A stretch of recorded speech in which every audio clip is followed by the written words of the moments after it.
Praise the Lord. Aroma T വിയുടെ എല്ലാ മാന്യ പ്രേക്ഷകർക്കും വേഗം വരുന്ന കർത്താവായ യേശു ക്രിസ്തുവിന്റെ നാമത്തിൽ വന്ദനത്തെയും സ്വാഗതത്തെയും അറിയിക്കുന്നു. അനുഗ്രഹീതവും മനോഹരവുമായ നല്ല നിമിഷങ്ങൾക്കായി, നല്ല ദിവസത്തിനായി ഞാൻ കർത്താവിന് സ്തോത്രം ചെയ്യുന്നു. ഇന്ന് അരോമ ടി വിയുടെ പ്രേക്ഷകരോടൊപ്പം പതിവിൽ നിന്നും വ്യത്യസ്തമായി ഒരു കുഞ്ഞനിയത്തി, ഒരു കൊച്ചു മോളാണ് നമ്മളോടൊപ്പം അവളുടെ ജീവിതാനുഭവവും സാക്ഷ്യവും ദൈവം നടത്തിയ അത്ഭുതകരമായ വഴികളെയും കുറിച്ച് പങ്കുവയ്ക്കുവാൻ തക്കവണ്ണം ജോയിൻ ചെയ്തിരിക്കുന്നത്. നമുക്ക് അവളെ ഒന്ന് പരിചയപ്പെടാം. അവളുടെ പേര് നിർമ്മിത എന്നാണ്. അവൾക്ക് എന്തൊക്കെയോ അനുഭവങ്ങൾ നമ്മളുമായി പങ്കുവയ്ക്കാൻ ആഗ്രഹിക്കുന്നു. ആകയാൽ നമുക്ക് ഏവർക്ക് ശ്രദ്ധയോടെ പ്രാർത്ഥനയോടെ സ്കിപ്പ് ചെയ്യാതെ ഈ വീഡിയോ അവസാനം വരെ കാണുകയും കേൾക്കുകയും ചെയ്യാം. പ്രിയ മകൾ നിർമ്മിതയെ തികഞ്ഞ സ്നേഹത്തോടും ആദരവോടും കൂടി അരോമ ടി വിയുടെ പ്രേക്ഷകരോടൊപ്പം സമയം ചെലവഴിക്കുന്നതിന് ഞങ്ങൾ സ്വാഗതം ചെയ്തോളൂ. പ്രൈസ് ലോർഡ് മോളെ. Praise Lord. മോളെ ഒന്ന് പരിചയപ്പെടുത്താമോ? എവിടെ നിന്നാണ് ജോയിൻ ചെയ്തിരിക്കുന്നത്? വീട്ടിൽ ആരൊക്കെയുണ്ട്? ഞാൻ കൊല്ലത്ത് ശൂരനാട് എന്ന സ്ഥലത്ത് നിന്ന് ജോയിൻ ചെയ്തിരിക്കുന്നത്. എന്റെ പേര് നിർമ്മിതായൻ. അച്ഛൻ, അമ്മ, ചേച്ചി, എനിക്ക് ചേച്ചിയുണ്ട്. ഞങ്ങള് ഭവനത്തിലായിരിക്കും. ഓക്കെ, മോളെ പരിചയപ്പെടുത്തിയത് വളരെ സന്തോഷമുണ്ട്. കർത്താവ് അനുഗ്രഹിക്കട്ടെ. തുടർന്ന് അരോമ ടി വിയുടെ പ്രേക്ഷകരുമായിട്ട് പങ്കുവയ്ക്കാൻ ആഗ്രഹിക്കുന്ന കാര്യങ്ങൾ തുടർമാനമായി സംസാരിക്കുന്നതിനുള്ള സമയം വേർതിരിക്കുന്നു. കർത്താവ് അനുഗ്രഹിക്കട്ടെ. ആദ്യം തന്നെ ദൈവത്തിന്റെ അതിപരിശുദ്ധനാമം വാഴ്ത്തപ്പെടുമാറാകട്ടെ. ഇങ്ങനൊരു പ്ലാറ്റ്ഫോം ഒരുക്കി തന്ന എന്റെ ദൈവത്തിന് ഞാൻ ഒരുപാട് നന്ദി പറയുന്നു. കാരണം ഞാൻ ചിന്തിച്ചിട്ട് പോലും ഇല്ല ഇങ്ങനെ ഒരു പ്ലാറ്റ്ഫോം ഈ ഒരു പ്രായത്തിൽ വന്നിരിക്കുമെന്ന്. പക്ഷേ നമ്മുടെയൊക്കെ ചിന്തകൾക്ക് അപ്പുറമാണ് ദൈവത്തിന്റെ പ്രവൃത്തി. ആദ്യം തന്നെ എന്നെ ഇതിലോട്ട് ഇൻവൈറ്റ് ചെയ്ത പ്രിയ ഡാനി ജോണ പാസ്റ്റർ നന്ദി അറിയിക്കുന്നു. അതുപോലെ തന്നെ എന്നെ ഇൻട്രൊഡ്യൂസ് ചെയ്ത വത്സമയായിരിക്കും ഞാൻ എന്റെ ദൈവത്തിന്റെ നാമത്തിൽ നന്ദി അറിയിക്കുന്നു.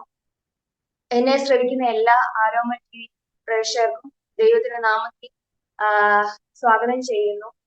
എന്റെ ഒരു അനുഭവം പറയണമെന്നുണ്ടെങ്കിൽ എന്റെ ഒരു ഭാവിയിലെ ബാക്ക്ഗ്രൗണ്ട് ഞാൻ ഒരു പരിചയപ്പെടുത്തണം. അതായത് എന്റെ അപ്പൂപ്പൻ, അതായത് എന്റെ അമ്മ, അമ്മയുടെ അച്ഛൻ. അപ്പൂപ്പൻ എന്ന് വെച്ചാൽ കുടുംബത്തിലെ ഗ്രഹനാഥനായിരുന്നു. അതുപോലെ തന്നെ ഈ കുടുംബം നോക്കി നടത്തിയിരുന്ന അപ്പൂപ്പനായിരുന്നു. കൃഷിയായിരുന്നു അന്നത്തെ കാലത്ത് മെയിൻ കൃഷിയായിരുന്നു അപ്പൂപ്പന്റെ മെയിൻ തൊഴില്. അത് ഞങ്ങളുടെ ഫാമിലി ബാക്ക്ഗ്രൗണ്ട് വെച്ചാൽ ഞങ്ങൾ നായർ സമുദായത്തിൽപ്പെട്ട ആളുകളായിരുന്നു. അതായത് എന്ന് വെച്ചാൽ വെച്ചാശ്രയമുള്ള ഒരു കുടുംബമായിരുന്നു. കാരണം അപ്പൂപ്പന്റെ അമ്മയുടെ ശരീരത്ത് ഈ വിഗ്രഹങ്ങൾ, അതായത് നായർ സമുദായത്തിലുള്ള ദേവൻ ദേവി അങ്ങനെ ശരീരത്തിൽ പ്രവേശിച്ച് അതിനെ വെച്ച് ആരാധിക്കുന്ന ഒരു ആരാധനയായിരുന്നു ഞങ്ങൾക്കുള്ളത്.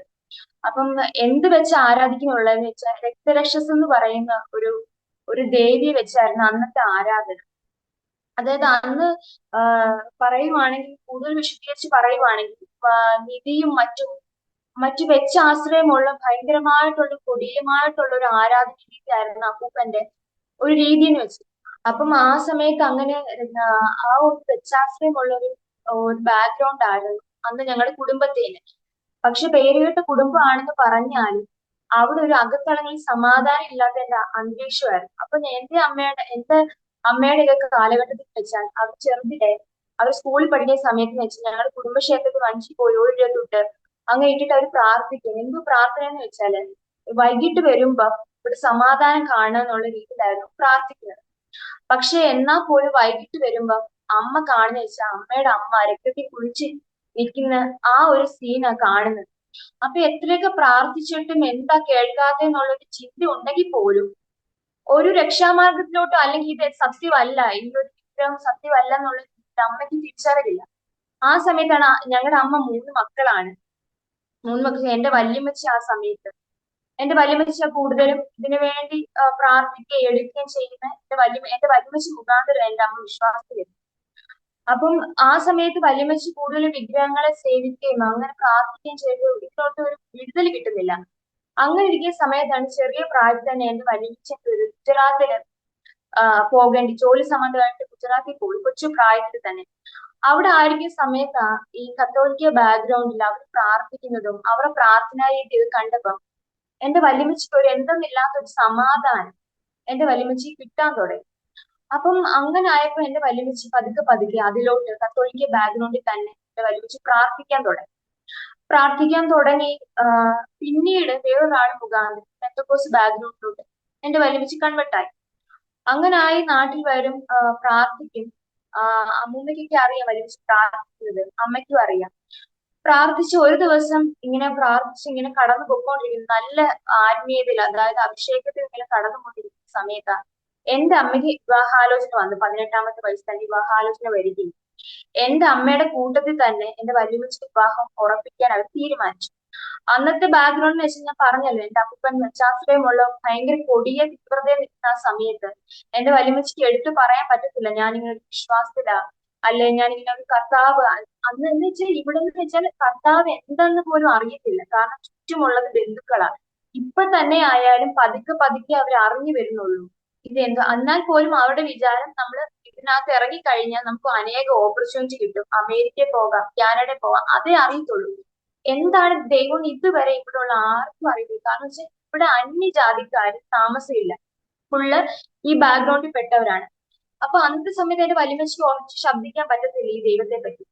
അങ്ങനെ എന്റെ വല്യമ്മച്ചി കോൾ ചെയ്ത് ഇവിടെ വിവാഹത്തിനായിട്ട് വിളിപ്പിക്കുകയും അങ്ങനെ എന്റെ വല്യമ്മച്ചിയുടെ അമ്മയുടെ വിവാഹം ഉറപ്പിച്ചു. എന്തെന്ന് വെച്ചാൽ അന്ന് വല്യമ്മച്ചി തീരുമാനം എടുക്കാൻ പറ്റാത്ത ഒരു പ്രായമായതുകൊണ്ട് എന്റെ വല്യമ്മച്ചിയുടെ വിവാഹം എന്റെ കുടുംബത്തിന്റെ ക്ഷേത്രത്തിൽ വെച്ചു, എന്റെ അമ്മയുടെ വിവാഹം വീട്ടിൽ വെച്ചുമായി. അങ്ങനെ കല്യാണം ഒക്കെ കഴിഞ്ഞ് അവരവരുടേതായിട്ടുള്ള ജീവിതത്തിലോട്ട് പ്രവേശിച്ചു. അങ്ങനെ ഇരിക്കുന്ന എന്റെ അച്ഛൻ എന്ന് വെച്ചാൽ ഹാഫ് മലയാളി ഹാഫ് തമിഴാണ്. അപ്പം അങ്ങനെ അച്ഛൻ അമ്മയെ വിവാഹം ചെയ്ത് തമിഴ്നാട്ടിൽ കൊണ്ടുപോയി ഒരു വർഷമൊക്കെ എന്റെ അമ്മയും അച്ഛനും അവിടെ ജീവിച്ചു. അത് കഴിഞ്ഞിട്ട് എന്റെ ചേച്ചി ഉണ്ടായി. അങ്ങനെ അവര് അവിടെ അമ്മയ്ക്ക് നിൽക്കാൻ ഫുഡിന്റെ പ്രശ്നങ്ങളൊക്കെ കൊണ്ട് എന്റെ അമ്മ തിരിച്ച് ഇവിടെ തന്നെ വന്നു. ഇവിടെ സെറ്റിലായി കഴിഞ്ഞ് എന്റെ പ്രശ്നം കൂടിയെന്ന് വെച്ചാല് ഒരു സമാധാനമില്ല. അതായത് എന്റെ അമ്മ എന്റെ അച്ഛന്റെ കയ്യിൽ നിന്ന് അടി വാങ്ങിച്ചിട്ട് അന്നത്തെ ദിവസം ഉറങ്ങത്തുള്ളൂ. അടിയെന്ന് വെച്ചാൽ ബ്ലഡ് കണ്ടാലേ എന്റെ അമ്മയ്ക്ക് സമാധാനം കിട്ടത്തുള്ളൂ. അങ്ങനെ ഒരു അന്തരീക്ഷം, സമാധാനം ഇല്ലാത്ത അന്തരീക്ഷത്തിലാണ് എന്റെ അമ്മ പൊക്കോണ്ടിരുന്നത്. അങ്ങനെ ഞാനായെന്ന് വെച്ചാൽ അമ്മ എന്നെ ഉദരത്തിൽ വായിച്ചുകൊണ്ടിരിക്കുന്ന സമയത്ത് ഡെലിവറിക്കുള്ള സമയമായി. അങ്ങനെ ഹോസ്പിറ്റലിൽ കൊണ്ടുപോയി, കരുനാഗപ്പള്ളിയിലുള്ള ഒരു ഗവൺമെന്റ് ഹോസ്പിറ്റലിൽ കൊണ്ടുപോയി അവിടെ അഡ്മിറ്റ് ആയ സമയത്ത് നേഴ്സ് മാറി ഇഞ്ചക്ഷൻ, വേദനയ്ക്ക് പകരം വേറൊരു ഇഞ്ചക്ഷൻ മാറി കുത്തി കുറച്ച് മണിക്കൂർ കഴിഞ്ഞപ്പോഴത്തെ എന്റെ അമ്മ മരിക്കുന്ന സ്ഥിതിയാണ്. അതായത് ശരീരത്തിലെല്ലാം ഭയങ്കരമായിട്ടുള്ള അസ്വസ്ഥത. ഡോക്ടർ വന്ന് പരിശോധിച്ചപ്പോൾ ശരീരമെല്ലാം തണുത്ത് വല്ലാത്തൊരവസ്ഥയാണ്. അങ്ങനെ അവര് റിപ്പോർട്ട് എന്താ അയച്ചെന്ന് വെച്ചാൽ ഹാർട്ട് പേഷ്യന്റ് ആണെന്നുള്ള റിപ്പോർട്ട് അയച്ച് അവർക്ക് ആലപ്പുഴ മെഡിക്കൽ കോളേജിൽ കൊണ്ടുപോയി. അങ്ങനെ എന്റെ അമ്മ അതിനു മുമ്പൊക്കെ ഗുജറാത്തിലായ സമയത്ത് എന്റെ വല്യമ്മച്ചിനെ പറയും ആരാധനയ്ക്ക് കൊണ്ടുവന്നത്. ഗുജറാത്തിൽ ആരാധന ഞാൻ എന്റെ അമ്മ പറഞ്ഞു കേട്ടിട്ടുണ്ട്, ഭയങ്കര തീ പറക്കുന്ന ആരാധന അന്നത്തെ ഗുജറാത്തിൽ ആരാധന. അമ്മയ്ക്ക് ആരാധന ഇഷ്ടമാണെങ്കിൽ പോലും ഇതിലോട്ട് വരാൻ തയ്യാറായില്ല. അങ്ങനെ ഇരിക്കുന്ന സമയത്താണ് എന്റെ അമ്മയ്ക്ക് അറിയാൻ കർത്താവ് ഇങ്ങനെ, പക്ഷെ വരാൻ തരാം. അങ്ങനെ ഇരിക്കുന്ന സമയത്ത് എന്റെ അമ്മ ആംബുലൻസ് ഇങ്ങനെ പൊക്കോണ്ടിരിക്കുക മെഡിക്കൽ കോളേജിൽ. പൊക്കോണ്ടിരിക്കുന്ന സമയത്ത് എന്റെ അമ്മയ്ക്ക് ഭയങ്കര തീരെ ഞാൻ മരിക്കുവോ, എന്റെ ഉദരത്തിൽ കിടക്കുന്ന കുഞ്ഞ് മരിക്കുവോ, അതൊക്കെ മൂത്ത ചേച്ചി വീട്ടിലാ, എന്റെ മൂത്ത മോളെ കാണാതെ ഞാൻ മരിക്കുവോ, അങ്ങനെയുള്ള ചിന്ത, ഭയങ്കര ഭീതി, മരണത്തിന്റെ ഒരു ഭീതി വന്നപ്പോ എന്റെ അമ്മയുടെ കയ്യിൽ ആരും പിടിക്കുന്നതായിട്ട് എന്റെ അമ്മയ്ക്ക് ഫീൽ ചെയ്തു. എന്തോ ഒരു രൂപം എന്റെ അമ്മയുടെ അടുത്ത് വന്നില്ലേ, നീ പേടിക്കണ്ട, നീ സമാധാനമായിട്ടിരിക്കുക, നോർമൽ ഡെലിവറി നടക്കും, നീ സമാധാനം, എന്തോ ഒരാൾ എന്തോ വന്ന് പറയുന്നു. അങ്ങനെ എന്റെ അമ്മ മെഡിക്കൽ കോളേജിൽ എത്തി. അവർ റിപ്പോർട്ട് വായിച്ചപ്പോൾ കാണുന്ന ഹാർട്ട് പേഷ്യന്റ് ആണെന്ന് പറഞ്ഞുകൊണ്ടാണ് റിപ്പോർട്ട് കൊടുത്തത്. അങ്ങനെ അതിനെതിരെയുള്ള ഇഞ്ചക്ഷൻ ഒക്കെ എടുത്ത് എന്റെ അമ്മ മയക്കം ഉണർന്നു വന്നപ്പോൾ എന്റെ അമ്മയ്ക്ക് ഉള്ളി ബോധം ഉണ്ടെങ്കിൽ കൂടി എഴുന്നേക്കാൻ കഴിയില്ല. ആ തരത്തിലുള്ള ഒരു അവസ്ഥയിലായിരുന്ന സമയത്ത് എങ്ങനെ അമ്മ എഴുന്നേൽക്കും? അമ്മ പതുക്കെ നടന്നു, ഇരുട്ടാണ് അവിടെ. അമ്മ പതുക്കെ നടന്ന് റൂമിൽ ചേർന്ന് ഇങ്ങനെ പ്രാർത്ഥിച്ചു, കർത്താവായിട്ടുള്ള ദൈവമാണെന്ന് എനിക്ക് മനസ്സിലായി. നീ കർത്താവാണെങ്കിൽ എനിക്ക് സുഖപ്രസവമായിരിക്കണം, എനിക്ക് ജീവിക്കണം, എന്റെ മകളെ കാണണം, ഞാൻ നിന്നെ സ്വീകരിക്കുന്നു. അങ്ങനെ എന്റെ അമ്മ ആ ഒരു രക്ഷാമാർഗത്തിലോട്ട് എന്റെ അമ്മ വന്നു. അങ്ങനെ അമ്മ പ്രാർത്ഥിച്ചു കഴിഞ്ഞ് അമ്മ നടന്ന് റൂമിൽ എത്തിയപ്പം നേഴ്സ് അമ്മയെ കിടന്ന് തപ്പുക, കാണാനില്ല. നേഴ്സ് അമ്മയോട് ചോദിച്ചു, നിങ്ങൾ ഇത് എവിടെ പോയിട്ടുമായിരുന്നു? അപ്പൊ എന്റെ അമ്മ പറഞ്ഞു, ഞാൻ അങ്ങോട്ട് വരെ പോയി. നിങ്ങൾ എവിടെ പോയിട്ട് വന്നിട്ട് നിങ്ങൾക്ക് അറിയാവോ? അപ്പോഴാ നേഴ്സ് പറയുന്നത്, അമ്മ പോയിട്ട് പ്രാർത്ഥിച്ച് ഒരു മോർച്ചറിയിലായിരുന്നു. അങ്ങനെ ആ ഒരു അവസ്ഥയിൽ അമ്മയ്ക്ക് ബോധമില്ല അമ്മ എവിടെ പോയി പ്രാർത്ഥിച്ചു. അപ്പൊ നേഴ്സ് പറഞ്ഞപ്പോൾ അമ്മയ്ക്ക് സുബോധം ഉണ്ടായി, ഞാൻ പോയി പ്രാർത്ഥിച്ച് മോർച്ചില്ല. അങ്ങനെ എന്റെ അമ്മ 5 മിനിറ്റ് കഴിഞ്ഞപ്പോ ഞാൻ വന്നു വന്നു കഴിഞ്ഞ് ഭയങ്കര കോംപ്ലിക്കേഷൻ ആയിരുന്നു. കോംപ്ലിക്കേഷൻ എന്റെ ഹാർട്ട് ശ്വസിക്കാൻ എനിക്ക് പറ്റാതെ അങ്ങനെ ഭയങ്കര കോംപ്ലിക്കേഷൻ ആയിരുന്നു. അങ്ങനൊക്കെ പോയി ഞാൻ ഉണ്ടായി, വർഷങ്ങൾ കടന്നു. പക്ഷെ എന്നാ പോലും ആ അമ്മ ദൈവത്തിന് വേണ്ടി ഇറങ്ങുന്നെന്നുള്ള ഒരു രീതിയിൽ അമ്മ ആയിട്ടില്ല. അങ്ങനെ പൊക്കോണ്ടിരുന്ന സമയം ഇതേ സെയിം അവസ്ഥ തന്നെ. സമാധാനമില്ല. അങ്ങനെ ഒരു അവസ്ഥ ഒരു സമയത്ത് എന്റെ അമ്മയ്ക്ക് ഭയങ്കര ഇവിടുത്തെ മെയിൻ എന്റെ ഇടയ്ക്കൂടെ പറയാം, ഇവിടുത്തെ മെയിൻ എന്ന് വെച്ചാൽ ഭയങ്കര ചിന്തയാണ്. ഒരു മാനസിക രോഗി എങ്ങനെ ചിന്തിക്കും എന്നുള്ള രീതിയിലുള്ള ഭയങ്കര ചിന്ത. ഈ ചിന്തയെ നമ്മൾക്ക് അതിജീവിക്കാൻ കഴിയാതെ വരുന്ന അവസ്ഥയിലാണ്. ഒരു ദിവസം എന്റെ വലിയമ്മച്ചിട്ട് വരികയും എന്റെ വലിയമ്മച്ചോട് പറഞ്ഞു, ഇതുപോലെ എനിക്ക് പ്രാർത്ഥനയ്ക്ക് വരണമെന്ന് ആഗ്രഹമുണ്ട്. അപ്പൊ എന്റെ വലിയമ്മച്ചി പറഞ്ഞു, നിങ്ങൾക്കൊന്നും വിശ്വാസം ഇല്ലല്ലോ, ഇത്ര പറഞ്ഞാലും നിങ്ങൾക്ക് വിഗ്രഹങ്ങളോടല്ലേ താല്പര്യം. എന്തായാലും ഞാനിങ്ങനെ ചത്തിയർ IPസിലാ പോകുന്നത്, താമരക്കുളം ചത്തിയർ IPസിലാ പോകുന്നേ, നീ ഒന്ന് വരുന്നെങ്കിൽ വാ, അവിടെ ഉപവാസ പ്രാർത്ഥന നടക്കുമെന്ന് എന്റെ അമ്മയോട് പറഞ്ഞു. അങ്ങനെ എന്റെ അമ്മ അന്നത്തെ ഉപവാസ പ്രാർത്ഥന നടക്കുന്ന അന്നത്തെ ദിവസം എന്റെ അമ്മ ഇങ്ങനെ ചിന്തിക്കുക, പോണോ പോവണ്ടായോ. അങ്ങനെ എന്റെ അമ്മയ്ക്ക് എന്തോ പോണോന്നുള്ളൊരു ഉൾപ്പിൽ വന്ന് എന്റെ അമ്മ എന്നെ എടുത്തു ചേച്ചി നടത്തിച്ചു. അങ്ങനെ ചർച്ച് കണ്ടുപിടിച്ച് അമ്മ അവിടെ എത്തി. അവിടെ എത്തിയപ്പോ നല്ല രീതിയിലുള്ള ആരാധന നടക്കുന്നു. അമ്മ പറയുന്ന കേൾക്കാം, പാസ്റ്റ് അമ്മ ഒരു വെട്ടവേ നോക്കിയുള്ളൂ. കാരണം എന്ന് വെച്ചാല് അമ്പലങ്ങളിൽ ഇരിക്കുന്ന വിഗ്രഹം എങ്ങനെ കൊത്തി വെച്ചിരിക്കും അതുപോലുള്ള ഒരു രൂപം പാസ്റ്റ് മുന്നിൽ വന്ന് നിൽക്കുന്നതായിട്ട് പാസ്റ്റ് തോന്നി. കാരണം അത്രയ്ക്ക് സൗന്ദര്യം, മുടിയും അന്നത്തെ സമയത്ത് മൂക്കുത്തി അമ്മ ആഭരണങ്ങൾ അണിഞ്ഞിരുന്നു. ആ ഒരു അവസ്ഥയില് ദേവി നേരിട്ട് വന്ന് നിൽക്കുന്ന പോലെ പാസ്റ്റ് ഫീലായിരുന്നു. അങ്ങനെ അമ്മയുടെ ശരീരത്തിന് കുറേയേറെ വിടുതലുകൾ നടന്നു. അങ്ങനെ അവിടുന്ന് വിടുതലൊക്കെ കഴിഞ്ഞു പ്രാർത്ഥനയ്ക്ക് അവിടെ പൊക്കോണ്ടിരിക്കുന്ന സമയത്തായി എന്റെ ബന്ധുക്കൾ ഇത് അറിഞ്ഞു, ഇതുപോലൊക്കെ ഒരു പ്രാർത്ഥനയ്ക്ക് പോകുന്നുണ്ട്. അങ്ങനെ അവര് BJP ഒക്കെ ആയിട്ട് അവിടെ പ്രശ്നങ്ങളായിട്ട് വന്നു. അപ്പൊ ആ ചർച്ച് തീയിടുക എന്നുള്ളൊരു അവസ്ഥയിലാണ്. അപ്പൊ പാസ് അമ്മയോട് പറഞ്ഞു, സഹോദരി, നിങ്ങൾ ഇനി ചർച്ചിലോട്ട് വരണ്ട, നിങ്ങൾ വേറെ എവിടെയെങ്കിലും പോകണം, പ്രാർത്ഥന മുടക്കരുത്, നിങ്ങൾ വേറെ എവിടെയെങ്കിലും പോയേ പറ്റത്തുള്ളൂ, നിങ്ങൾ തൽക്കാലം ഇങ്ങോട്ട് വരണ്ട. അങ്ങനെ അമ്മ വന്നു, കുറച്ചുനാളൊക്കെ പാസ് സംസാരിച്ചു. പിന്നീട് അമ്മ ഒരു തീരുമാനം എടുത്തു. എന്താന്ന് വെച്ചാൽ, ദൈവം ഒരു ചർച്ച തരുന്നത് വരെ ഞാൻ ഈ ഭവനം വിട്ട് മാറുന്നില്ല, ഞാൻ ഈ ഭവനത്തിൽ ഇരുന്ന് തന്നെ പ്രാർത്ഥിക്കും. അങ്ങനെ ആ ഒരു സമയത്ത് അവിടെ സ്റ്റോപ്പായി. എനിക്ക് പറയാന്ന് വെച്ചാൽ ഞങ്ങളുടെ കുട്ടിക്കാലമാണ്. അത് കഴിഞ്ഞ് പൊക്കോണ്ടിരിക്കുക. അത് കഴിഞ്ഞ് കുട്ടിക്കാലം എന്ന് വെച്ചാൽ കുട്ടിക്കാലം ഞാൻ തിരിഞ്ഞു നോക്കാൻ ആഗ്രഹിക്കുന്നില്ലാത്ത ഒരു ചാപ്റ്ററാണ് കുട്ടിക്കാലം എന്ന് വെച്ചാൽ. അതായത് ഈ വിഗ്രഹങ്ങളോട് ഞാനും ചേച്ചിക്കുമായിരുന്നു അമ്പലത്തിലെ സകല കാര്യങ്ങളും, ഞങ്ങളുടെ കുടുംബക്ഷേത്രത്തിലെ സകല കാര്യങ്ങളും ചെയ്തുകൊണ്ടിരുന്നതും മൊത്തം കാര്യങ്ങൾ ഞങ്ങളായിരുന്നു. ഞങ്ങൾ എന്ന് വെച്ചാൽ ഞങ്ങൾ അവിടെ പോയി ചെയ്യുന്നുണ്ട്. വീട്ടിൽ വരുമ്പം ഭയങ്കര അച്ഛൻ വന്നിട്ട് ഭയങ്കര ബഹളമായിരിക്കും. ഉറങ്ങാൻ പറ്റത്തില്ല. അർദ്ധരാത്രികളിൽ ഏതെങ്കിലും സമയത്ത്, കുഞ്ഞു പ്രായമായിട്ട് ഏതെങ്കിലും സമയത്ത് നമ്മളങ്ങ് പോകും. പോയി കഴിയുമ്പോ എഴുന്നേൽക്കുമ്പോ കാണുന്ന സീൻ വെച്ചാൽ ഒന്നെങ്കിൽ മുറുക്കാൻ തുപ്പലായിരിക്കും. അതായത് അന്ന് ഭയങ്കര അച്ഛൻ മുറുക്കാൻ തുപ്പൽ നമ്മുടെ ദേഹത്ത് വീണ് കിടക്കുന്നു, ഒന്നെങ്കിൽ അലമാര നമ്മുടെ ദേഹത്ത് വീണ് കിടക്കുന്നതായിരിക്കും നമ്മൾ കാണുന്നത്. പെട്ടെന്ന് നമ്മൾ ഞെട്ടിത്തെറിച്ച് എണ്ണീറ്റ് നോക്കുമ്പോ അച്ഛന്റെ കൈ അമ്മയുടെ മുടിക്കുറ്റിലായിരിക്കും. അമ്മയുടെ ശരീരത്തൂടെ രക്തം വാർന്നൊഴുക്കുമായിരിക്കും. വല്ലാത്തൊരു അവസ്ഥയാണ്. അന്ന് ആ ഒരു അവസ്ഥ കാണുമ്പോൾ ഞങ്ങൾ ചിന്തിക്കും, എന്തോ ഒരു സമാധാനം ഇല്ലാത്ത നമ്മുടെ കുട്ടിക്കാലം, എന്തോ ഒരു സമാധാനം എന്ന് ചിന്തിക്കുന്നത് പോലും നമ്മൾ ഈ രക്ഷയുടെ മാർഗത്തിൽ അപ്പോഴും കടന്നു വന്നില്ല. നമ്മൾ വീണ്ടും അമ്പലത്തിൽ പോകും, അവിടുത്തെ പൂജകൾ ചെയ്യും. എനിക്ക് എന്നെ സംബന്ധിച്ചോളം എനിക്ക് അമ്പലത്തിലാണ് സമാധാനം. എന്ന് വെച്ചാൽ അവിടെ ഉള്ള ഒരു പരിപാടി ചെയ്യുക, അവിടെ പൂജയ്ക്കുള്ള ഒരുക്കങ്ങൾ ചെയ്യുക, അവിടെ പ്രാർത്ഥിക്കുക, അവിടെ വൈകിട്ട് പായസം കിട്ടും അത് കുടിക്കുക, വന്ന് വീട്ടിൽ വരുമ്പം ഈ ഒരു സമാധാനത്തെ അന്തരീക്ഷമല്ല. ഞാൻ എന്റെ സഹോദരൻ ആ ഒരു അന്തരീക്ഷത്തിൽ കൂടെ വന്നോട്ടുണ്ട്. അപ്പൊ അങ്ങനെ ഇരിക്കുന്ന സമയത്ത് ഞാൻ പക്ഷെ എങ്കിൽ പോലും ഞാൻ അമ്പലത്തിൽ വരുമ്പം എന്റെ അമ്മ അടുക്കളയിൽ ഇരുന്ന് കൃത്യം 8 മണിയാകുമ്പോ എന്തോ ഒരു പുസ്തകം വെച്ച് പ്രാർത്ഥിക്കുന്ന എന്നും ഞാൻ കാണുമായിരുന്നു. പക്ഷെ ഇത് എന്തോ സംഭവം, ഈ ബൈബിൾ എന്തോ ഈ ബുക്ക് എന്നൊന്നും എനിക്ക് അറിയത്തില്ല. അമ്മ ഇങ്ങനെ പ്രാർത്ഥിക്കും. ഈ ഒരു സീൻ എന്നെ വല്ലാതെ ഇങ്ങനെ എന്തോ ഇത് സംഭവം എന്തുവാന്നുള്ള ഒരു ആകാംക്ഷ എനിക്കുണ്ടായിരുന്നു. അങ്ങനെ ഇരിക്കുമ്പോ ഞാൻ എന്റെ എക്സാം ഒക്കെ ആവുന്ന സമയത്ത് അമ്മയോട് പറയാം, അമ്മേ നമുക്ക് വേണ്ടി പ്രാർത്ഥിക്കണേ. അപ്പൊ അമ്മ പറയും, നിങ്ങൾക്കും പ്രാർത്ഥിക്കാലോ, ദൈവം അങ്ങനെ ഒരാൾക്ക് വേണ്ടിയൊന്നും അല്ല, നിങ്ങൾക്കും പ്രാർത്ഥിക്കാം. എന്നാലും ഞങ്ങൾ പറയാം, അമ്മ പ്രാർത്ഥിക്കുന്നവർക്ക് ആവത്തില്ല, അമ്മ പ്രാർത്ഥിക്കണേ എന്ന് പറയും. അങ്ങനെ വർഷങ്ങൾ ഇങ്ങനെ പൊക്കോണ്ടിരുന്ന ഭയങ്കര ബുദ്ധിമുട്ട്, പട്ടിണി, അങ്ങനെ പലവിധമായിട്ടുള്ള പ്രശ്നങ്ങള്, മെയിനായിട്ട് സമാധാനം ഇല്ല. ആ ഒരു അന്തരീക്ഷത്തിൽ പൊക്കോണ്ടിരിക്കുന്ന സമയത്താണ് എന്റെ ചേച്ചി ഒരിക്കൽ ഇങ്ങനെ വന്ന് എന്റെ അച്ഛനോട് പറയും, അച്ഛാ ഞാൻ ഈ വിശ്വാസത്തിലോട്ട് മാറി. അപ്പൊ എന്റെ അച്ഛനെ സംബന്ധിച്ചോളം എന്റെ അച്ഛൻ മദ്യപാനിയ, കാര്യങ്ങളൊക്കെ ശരിയാണെങ്കിൽ പോലും മക്കളുടെ എല്ലാ ഡിസിഷനും എസ് എന്ന് പറയും. അച്ഛൻ ഒരു വാക്കേ പറയത്തുള്ളൂ, ഡിസിഷൻ എടുക്കുന്ന കൊള്ളാം, പക്ഷെ ലാസ്റ്റ് ഫെയിലിയർ ആകരുത്. ലാസ്റ്റ് നിങ്ങൾ നോക്കുമ്പോൾ തെറ്റായെന്ന് തോന്നരുത്. അപ്പൊ അതിനെന്താ മോളെ, നീ സ്വീകരിച്ചോ ഈ ദൈവത്തെ അറിഞ്ഞോ? അന്ന് എന്റെ അച്ഛൻ അങ്ങനെയൊക്കെ ആണെങ്കിൽ പോലും എന്റെ അമ്മയ്ക്ക് ഭയങ്കര ദേഷ്യമാ. എന്റെ അച്ഛൻ അതിനേക്കാളും ദേഷ്യം. ഇത് വഴക്കാണ്. എന്റെ അച്ഛൻ ഉള്ളിന്റെ ഉള്ളിൽ എങ്ങനെയെങ്കിലും ഒരു സമാധാനം കിട്ടിയാൽ കൊള്ളാമെന്നുണ്ട്.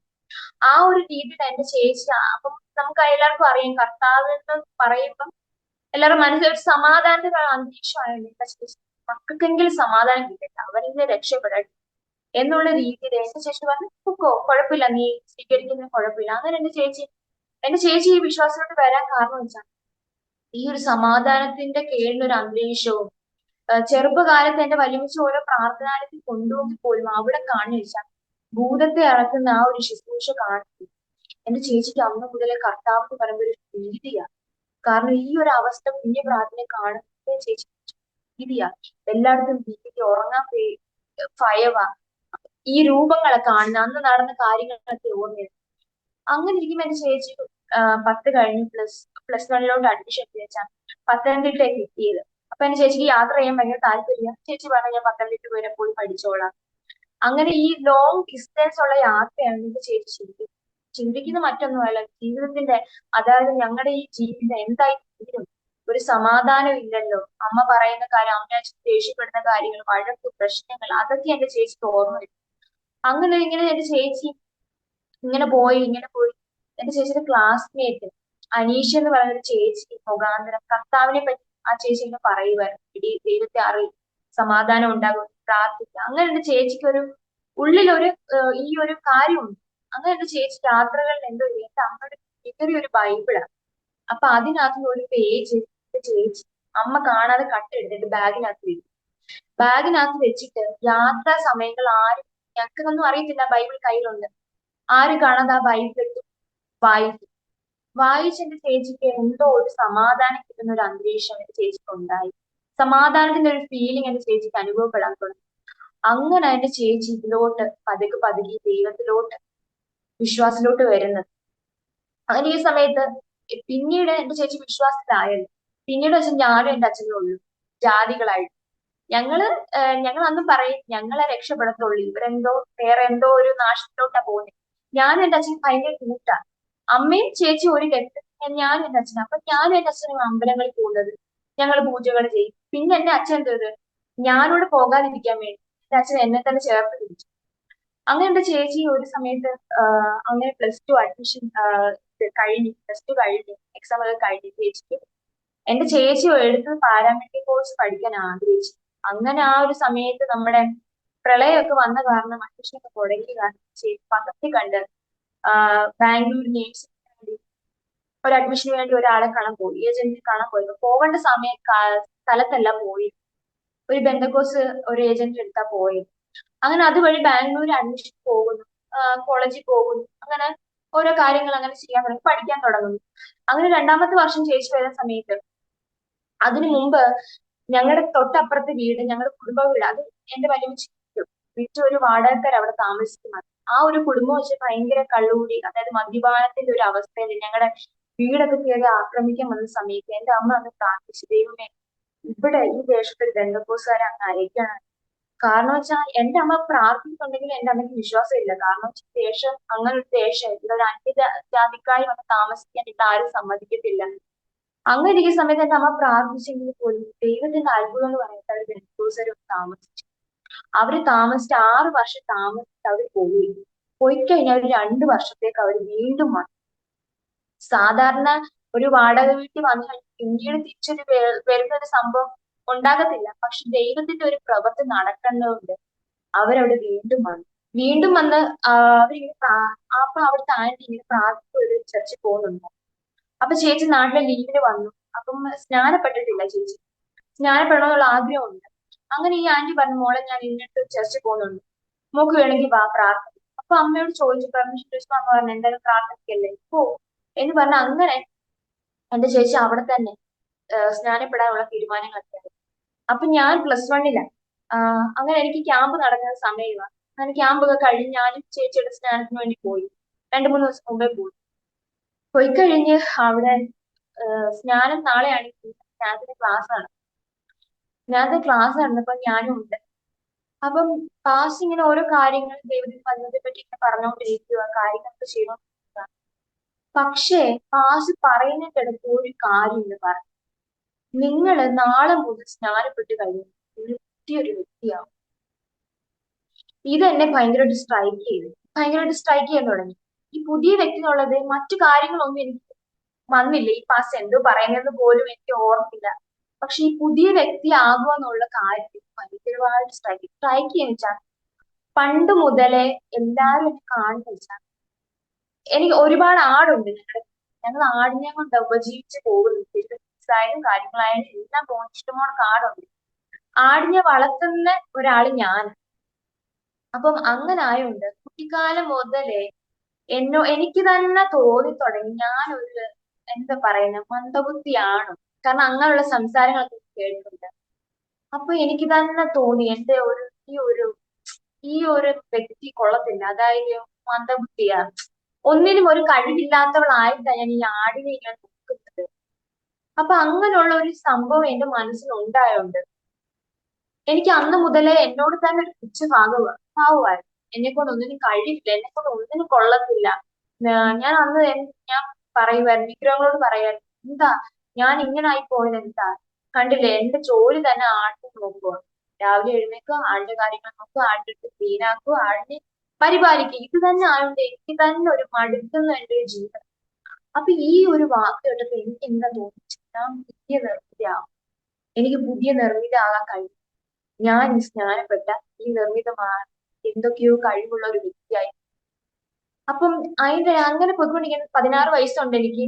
എന്നോട് തമാശ രീതി ചോദിച്ചു, നിർമ്മിതയ്ക്ക് സ്നാനപ്പെടാൻ ആഗ്രഹമുണ്ടോ? എനിക്കതൊരു ലക്കായിരുന്നു. എനിക്ക് എങ്ങനെങ്കിലും ആ ഒരു അവസരം കിട്ടാൻ വേണ്ടി ഞാൻ കാത്തിരിക്കുവായിരുന്നു.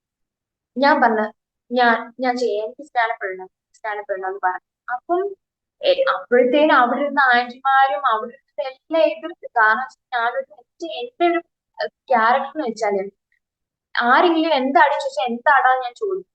അങ്ങനെയുള്ള ഒരു വാശിയും അങ്ങനെയുള്ള ഒരു തന്റെ ഇടമുള്ള പെണ്ണായോണ്ട് ഇവർക്ക് ആദ്യം ഈ കർത്താവിനെ അറിയാതെ ഇങ്ങനെ വന്നെന്തോ ജീവിതം. സ്വാഭാവികമായിട്ടും അവർ ചിന്തിച്ചത് കറക്റ്റ് ആണ്. അപ്പം അങ്ങനെ ഇത് കഴിഞ്ഞപ്പോ എന്റെ ചേച്ചി എന്റെ അടുത്ത് കുറെ ചോക്ലേറ്റും കുറെ ഐസ്ക്രീം ഒക്കെ വെച്ചിട്ട്, മോളെ ഒരിക്കലും നീ ചെയ്യരുത്, കാരണം വെച്ചാൽ മോക്ക് കർത്താവിനെ പറ്റി അറിയത്തില്ല, മോള് ചെയ്യുന്നത് അബദ്ധമാ. അപ്പൊ ഞാൻ പറഞ്ഞു, ചേച്ചി ഒരിക്കലും ഇല്ല, ഞാൻ ചെയ്യും. കാരണം വെച്ചാൽ എന്റെ ചിന്ത വെച്ചിട്ട് ആരും പറയുന്നതല്ല, എനിക്ക് പുതിയ വ്യക്തി ആകണം. ആ ഒരു ചിന്തയെ കൊണ്ട് അവര് പറഞ്ഞു ശരി മോളെ സ്നാനപ്പെടുത്താം, പക്ഷെ അച്ഛന്റെ പെർമിഷൻ ഉണ്ടെങ്കിൽ മോളെ സ്നാനപ്പെടുത്തും. അങ്ങനെ ഞാൻ കോൾ ചെയ്യാം വീട്ടിലോട്ട് കോൾ ചെയ്തിട്ട് അമ്മയാ ഫോൺ എടുത്തു. അമ്മ ഫോൺ എടുത്തപ്പോഴേ അമ്മ പറഞ്ഞു, നോ മണിക്കുട്ടി, എന്റെ വീട്ടിലോട്ട് മണിക്കുട്ടി പറ്റത്തില്ല. കാരണം വെച്ചാൽ നിനക്ക് ദൈവത്തെ അറിയത്തില്ല, നീ പിന്നെ എന്തിനാ സ്നാനപ്പെടുന്നത്, ഇത് നാശത്തിലോട്ടേ പോകത്തുള്ളൂ. അപ്പൊ ഞാൻ പറഞ്ഞു അമ്മയുടെ എനിക്കൊന്ന്. അപ്പൊ ഞാൻ പറഞ്ഞു അച്ഛൻ ഞാനുമായിട്ടാ. അപ്പം ഇന്റിമസി കൂടുതലും അച്ഛനും ഞാനുമായിട്ട് ഉണ്ട്. എനിക്ക് അമ്മയുടെ ഒരു വാക്ക് കേൾക്കണ്ട, അച്ഛൻ്റെ കൈ ഫോൺ കൊടുക്കും. അങ്ങനെ അച്ഛൻ്റെ കൈ ഫോൺ കൊടുത്തു. ഞാൻ പറഞ്ഞു അച്ഛൻ എനിക്ക് ഇതുകൊണ്ട് സ്നാനപ്പെടണം. അപ്പൊ അച്ഛൻ പറഞ്ഞ ഡിസിഷൻ ഒക്കെ കൊള്ളാം, പക്ഷെ നാളെ നിനക്ക് തെറ്റായെന്ന് തോന്നരുത്. ഓക്കെ നീ ചെയ്തോളൂ, പക്ഷെ ഡിസിഷൻ അത് നിന്റേതായിരിക്കണം, ഒരിക്കലും തെറ്റാന്ന് തോന്നുന്നില്ല. അങ്ങനെ ഞാൻ കരഞ്ഞു പോയി. കാരണം വെച്ചാൽ ഇവരെല്ലാം എനിക്ക് എന്നെ ചെയ്യത്തില്ലെന്ന് പറഞ്ഞ് ഉറച്ചു നിൽക്കുക. ഞാൻ പറഞ്ഞ അച്ഛാ ഇവരൊന്നും എന്നെ സമ്മതിക്കാതിരിക്കുവായിരുന്നു. അങ്ങനെ ഞാൻ സ്നാനപ്പെടാനായിട്ട് ഡിസംബർ 30, 2019 സ്നാനപ്പെടാനായിട്ട് പോവുക. നിങ്ങൾ ആലോചിക്കണം, എനിക്ക് ഒന്നും അറിയത്തില്ല. ഞാനൊരു കഴിവിന് വേണ്ടി ഞാൻ ഈ ദൈവത്തെ സ്നാനപ്പെടാൻ ഞാൻ ഒരിക്കലും എന്നെ കേൾക്കുന്ന ഇതിൽ കേൾക്കുന്ന പ്രേക്ഷകർക്ക് ഒരിക്കലും അങ്ങനൊരു അനുഭവത്തിൽ കൂടെ ആരും വരരുത്. കാരണം വെച്ചാൽ ദൈവം എന്നെയാ കണ്ടിരുന്നത്. കാരണം പൊട്ടിയായിട്ടുള്ള ദൈവത്തിന് എന്നെ ആവശ്യം ഉണ്ടായതുകൊണ്ട് മാത്രം ആ ഒരു സാഹചര്യത്തെ ഞാൻ സ്നാനപ്പെടുത്തുള്ളൂ. അതുകൊണ്ട് മാത്രമായിട്ട് ദൈവം എന്നെ ആ ഒരു സിറ്റുവേഷനിൽ ദൈവത്തെ അറിയാൻ സ്നാനപ്പെടുവാൻ എന്നെ ഇടയാക്കിയത്. അങ്ങനെ ഞാൻ സ്നാനപ്പെട്ട് ചേച്ചി നേരെ ബാംഗ്ലൂർക്ക് പോയി. ഞാൻ ഇവിടെയാണ്. ഞാൻ ഇവിടെ ആയിട്ട് എനിക്ക് ഒന്നും അറിയത്തില്ല. സ്നാനപ്പെട്ട് കഴിഞ്ഞപ്പം എനിക്കൊരു കഴിവും ഇരുന്നില്ല. എന്റെ പ്രധാന പ്രശ്നം എനിക്കൊരു കഴിവും കിട്ടുന്നില്ലല്ലോ. ഞാനൊരു ഒരു ഒരു കഴിവിന് വേണ്ടി പോയ ആൾ എനിക്ക് കഴിവ് കിട്ടി. ഭയങ്കരമായിട്ട് എനിക്ക് അതൊരു വല്ലാത്ത വിഷമം. ഇതെന്തുവാ സ്നാനപ്പെട്ട് ഒരു കഴിവും കിട്ടുന്നില്ലല്ലോ. അങ്ങനെ ഇരിക്കുമ്പോ എന്നെ ഗൈഡ് ചെയ്യാൻ ഈ ആന്റി ഉണ്ടായിരുന്നു. ആന്റിയുടെ ഗൈഡൻസിൽ തന്നെ പോയി ഞാൻ എന്റെ പ്ലസ് ടു ഒക്കെ കഴിയാറാകുന്ന സമയത്ത് അന്നത്തെ എന്റെ ചർച്ചിന്റെ മെയിൻ കാരണം എന്ന് വെച്ചാൽ അഭിഷേകം പ്രാപിക്കും. അഭിഷേകം ഇല്ലെങ്കിൽ തീർന്നു. ഞാനിത് ആരും ബ്ലെയിം ചെയ്യാൻ പറയല്ല. എനിക്ക് എന്റെ സാക്ഷ്യം പൂർത്തീകരിക്കണമെങ്കിൽ എനിക്ക് കാര്യങ്ങൾ പറയാം. അന്നത്തെ എന്റെ ഈ ഇതെന്ന് വെച്ചാൽ എല്ലാവരും അന്യഭാഷ പറയുന്നു, അഭിഷേകത്തിലാകും, പ്രവചിക്കുന്നു, വെളിപ്പാട് കാണും.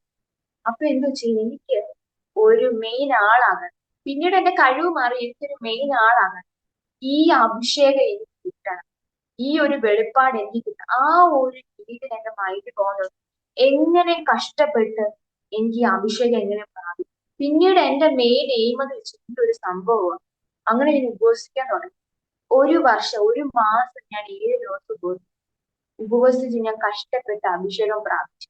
കാരണം വെച്ചാൽ അന്ന് നമുക്ക് ചർച്ച നിലനിൽക്കണമെങ്കിൽ ഒരു അഭിഷേകം വേണം.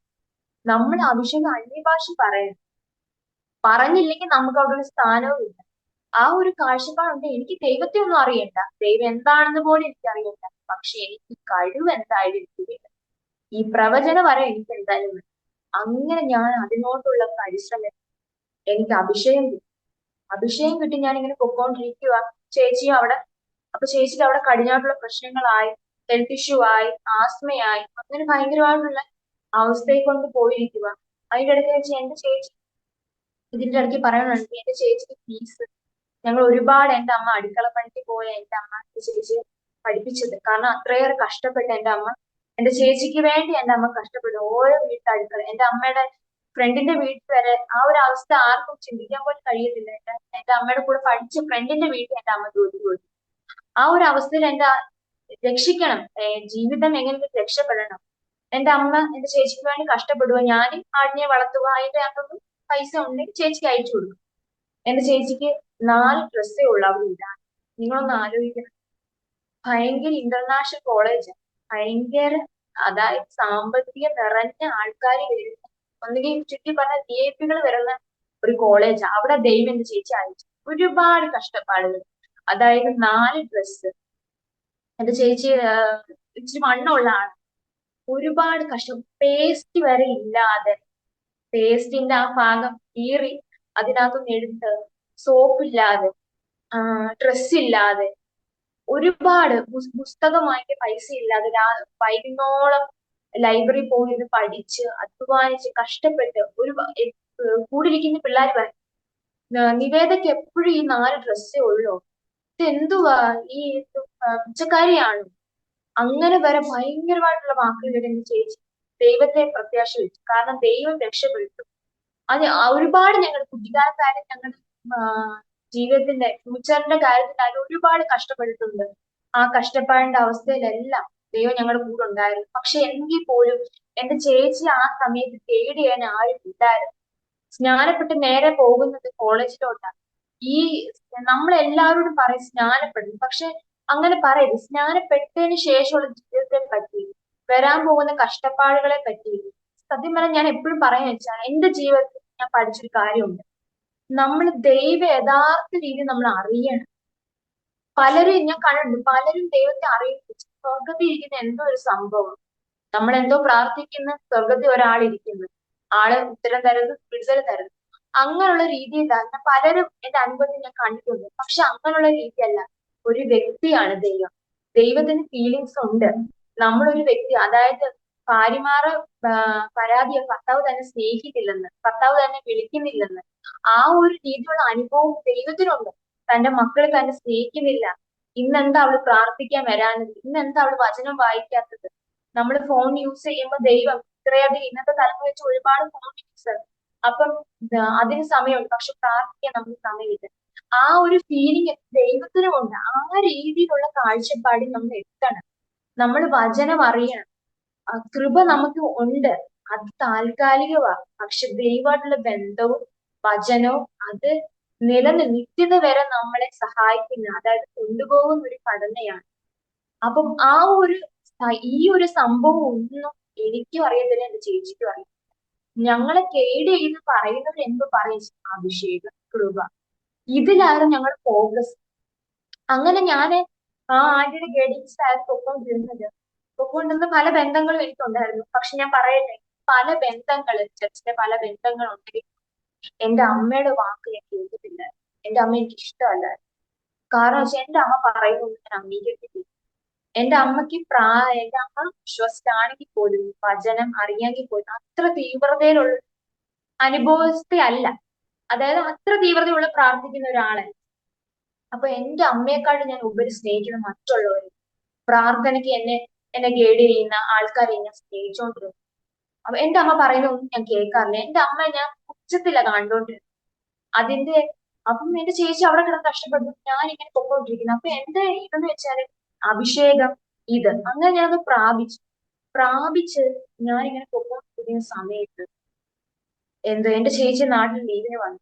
ഞങ്ങളൊക്കെ ഇങ്ങനെ പ്രാർത്ഥിക്കുക. പക്ഷെ എന്റെ ചേച്ചിക്ക് വേണ്ടി മിറ്റത്ത് രാത്രി 7 മണി കഴിഞ്ഞ് മിറ്റത്താണ് അവിടെ ഇവിടെ ഇരിക്കുന്നത് പട്ടി ഊഴിയിടുമ്പം ഞങ്ങൾക്ക് ഭയങ്കര പേടിയാ. പേടിയെന്ന് വെച്ചാൽ അസാധാരണ, ഇപ്പൊ ഹാർട്ട് അറ്റാക്ക് വരുന്ന രീതിയുള്ള പേടിയാ.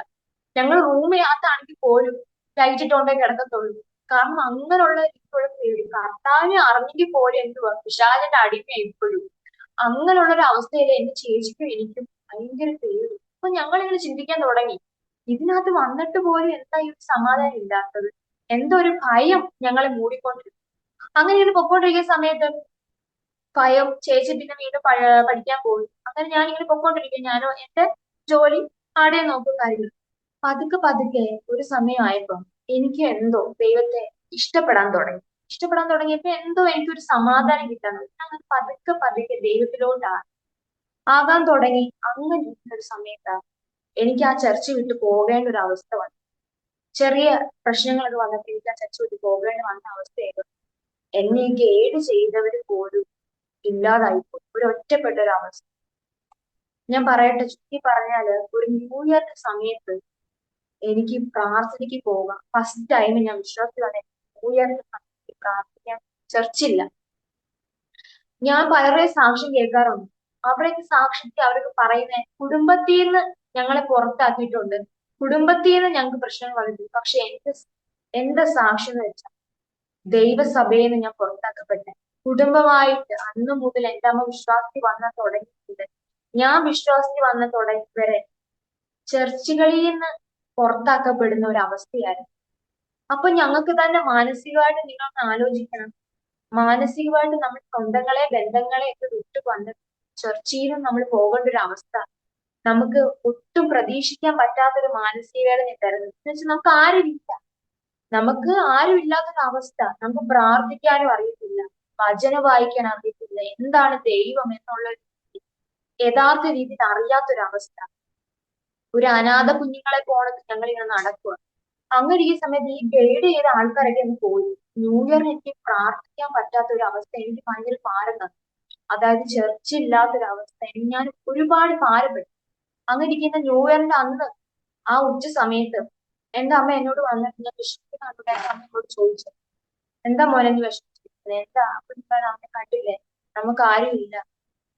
അപ്പൊ എന്റെ അമ്മ പറഞ്ഞു, ആരും ഇല്ലെങ്കിൽ എന്താ, നീ പ്രാർത്ഥിക്കും, നിന്നെ കൊണ്ട് പ്രാർത്ഥിക്കാൻ പറ്റും, നീ പ്രാർത്ഥിക്കും. സത്യം പറഞ്ഞാൽ ഞാൻ ആലോചിക്കും, എന്റെ അമ്മ തഴഞ്ഞു കളഞ്ഞൊരു വ്യക്തിയാണ്. എന്റെ അമ്മയുടെ വാക്ക് ഞാൻ കേട്ടില്ല, മറ്റുള്ളവരുടെ വാക്കായിരുന്നു കൂടുതൽ കേട്ടത്. ആ സമയത്ത് എനിക്ക് സത്യം പറഞ്ഞാൽ എനിക്ക് വിഷമം വന്നു. കാരണം ഇത്രയും നമുക്ക് വേണ്ടി അധ്വാനിക്കുന്ന ഒരു സ്ത്രീയാ, അടുക്കള പണി ചെയ്യുന്ന സ്ത്രീയാ, നമ്മൾ ഇത്രയും പോറ്റി പുലർത്തുന്ന ഒരു സ്ത്രീ. അച്ഛൻ കഷ്ടപ്പെടുന്നുണ്ട്, അച്ഛനും കഷ്ടപ്പെടുന്നുണ്ട്.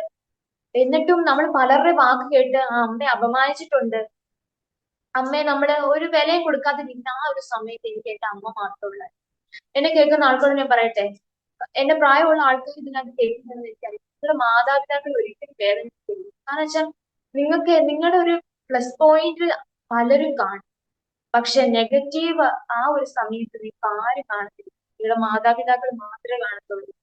ആ ഒരു സമയത്ത് എനിക്ക് മനസ്സിലായി എന്റെ അമ്മ മാത്രം, എന്റെ ചേച്ചി മാത്രം ഈ ഒരു കുടുംബത്തെ, അതായത് വിശ്വാസത്തിൽ കൊണ്ടുവരുന്ന ഞാൻ ഒരു തീരുമാനം. അങ്ങനെ ഞാൻ അന്ന്, എനിക്ക് പ്രാർത്ഥിക്കാൻ അറിയത്തില്ല, നിങ്ങൾ അത് പ്രാർത്ഥിക്കാൻ അറിയില്ല. ഞാൻ ഉച്ചയ്ക്ക് എന്റെ റൂമിൽ കയറി, ഞാൻ അന്ന് ഫസ്റ്റ് ടൈം ദൈവത്തിന്റെ ശബ്ദം കേൾക്കുന്നു. എന്നോട് ഒരാൾ സംസാരിക്കുക, നീ അതിനകത്ത് കയറി ബൈബിൾ എടുക്കും, ഇന്ന് പ്രാർത്ഥിക്കും. എന്തോ പ്രാർത്ഥിക്കണ്ടേ, എങ്ങനെയാ പ്രാർത്ഥിക്കണ്ടേ, ഇതൊന്നും അറിയില്ല. ഞാൻ അങ്ങനെ റൂമിനകത്ത് കയറി. ഒരു ഒരു മിനിറ്റ് ഞാൻ ഇരുന്ന് എന്തോ പ്രാർത്ഥിക്കണ്ടേ എന്ന് അറിയാതെ ഞാൻ ഇരുന്നപ്പോൾ എനിക്ക് എന്റെ സാഹചര്യങ്ങൾ നോക്കിയപ്പോൾ ഞാൻ കരയാൻ തുടങ്ങി. മണിക്കൂറോളം കരഞ്ഞിരിക്കുന്ന സമയത്ത്, എന്റെ വീടൊരു ചെറിയ വീടാ. അപ്പം ഞാനിങ്ങനെ മുകളിലോട്ട് നോക്കുമ്പം എന്തോ ഒരു സൗണ്ട്. ഞാൻ ഇങ്ങനെ മുകളിലോട്ട്, ഒരു വെള്ളപ്രാവ് വന്നിരിക്കുക. ഞാൻ ഇരിക്കുന്നതിന്റെ മുകളിൽ ഒരു വെള്ളപ്രാവ് കുറുക്കുക. അപ്പം എനിക്ക് എന്റെ കൂടെ ആരോ ഉണ്ടെന്നുള്ളൊരു ഫീല്. ഞാൻ അങ്ങനെ എന്തൊക്കെയോ പ്രാർത്ഥിച്ചു, എന്റെ ജീവിത സാഹചര്യത്തെ പറ്റി എന്തൊക്കെയോ പ്രാർത്ഥിച്ചപ്പോ ഞാൻ പ്രാർത്ഥിച്ച് തീരുന്ന വരെ ഈ പ്രാവ് അവിടെ ഉണ്ടായിരുന്നു. ഫസ്റ്റ് ഒരു ദൈവത്തെ കാണുന്ന ആ ഒരു സ്റ്റേജിൽ, ആ സമയത്ത് അങ്ങനെ ഞാൻ ഒരു തീരുമാനം എടുത്തു. എനിക്ക് ദൈവത്തെ പറ്റി അറിയാം, സത്യത്തിൽ ദൈവം എന്താണെന്ന് എനിക്ക് അറിയാം, വചനത്തിൽ എന്താ പറയുന്നത് എനിക്ക് അറിയാം. ഞാൻ അന്നും പ്രാർത്ഥിച്ചു, കർത്താവെ എന്റെ ഈ നെഗറ്റീവ് പോയിന്റ്, അല്ലെങ്കിൽ ഈ ഒരു സിറ്റുവേഷനിൽ എനിക്ക് ആരുമില്ല, ഇനി അങ്ങോട്ടും എനിക്ക് ആരുമില്ല. കർത്താവെ നിനക്ക് എന്തെങ്കിലും എന്നോട് സംസാരിക്കണമെങ്കിൽ എന്നോട് മാത്രം സംസാരിച്ച, ഒരു വ്യക്തികൾ വഴിയോ ഒരാളുകൾ വഴിയോ എനിക്ക് അങ്ങേ അറിയണ്ട, ദൈവം എന്നോട് സംസാരിക്കാൻ വേണ്ട. അങ്ങനെ അപ്പം എന്റെ ഒരു കാര്യം വെച്ചാൽ, ഞാനൊരു തീരുമാനം എടുത്തു കഴിഞ്ഞാൽ അതിനകത്ത് ആർക്കും എന്നെ മാറ്റാൻ പറ്റും. ആ ഒരു തീരുമാനത്തിൽ ഞാൻ പിന്തിരിയത്തില്ല. അങ്ങനെ ഞാൻ ഒരു തീരുമാനം എടുത്തു. ഞാൻ പറയട്ടെ, 2019-20 ആ കാലഘട്ടത്തിൽ ഞാൻ ആ തീരുമാനം എടുത്തു. സത്യം പറഞ്ഞാൽ അതായിരുന്നു എന്റെ നല്ലൊരു ഡിസിഷൻ. കാരണം എന്ന് വെച്ചാൽ അന്ന് മുതൽ ഞാൻ തന്നെ ദൈവത്തെ അന്വേഷിക്കാൻ തുടങ്ങി. വചനം എന്താണെന്ന് പഠിക്കാൻ തുടങ്ങി. സത്യത്തിൽ യഥാർത്ഥ ദൈവം എന്താണെന്ന് അറിയാം.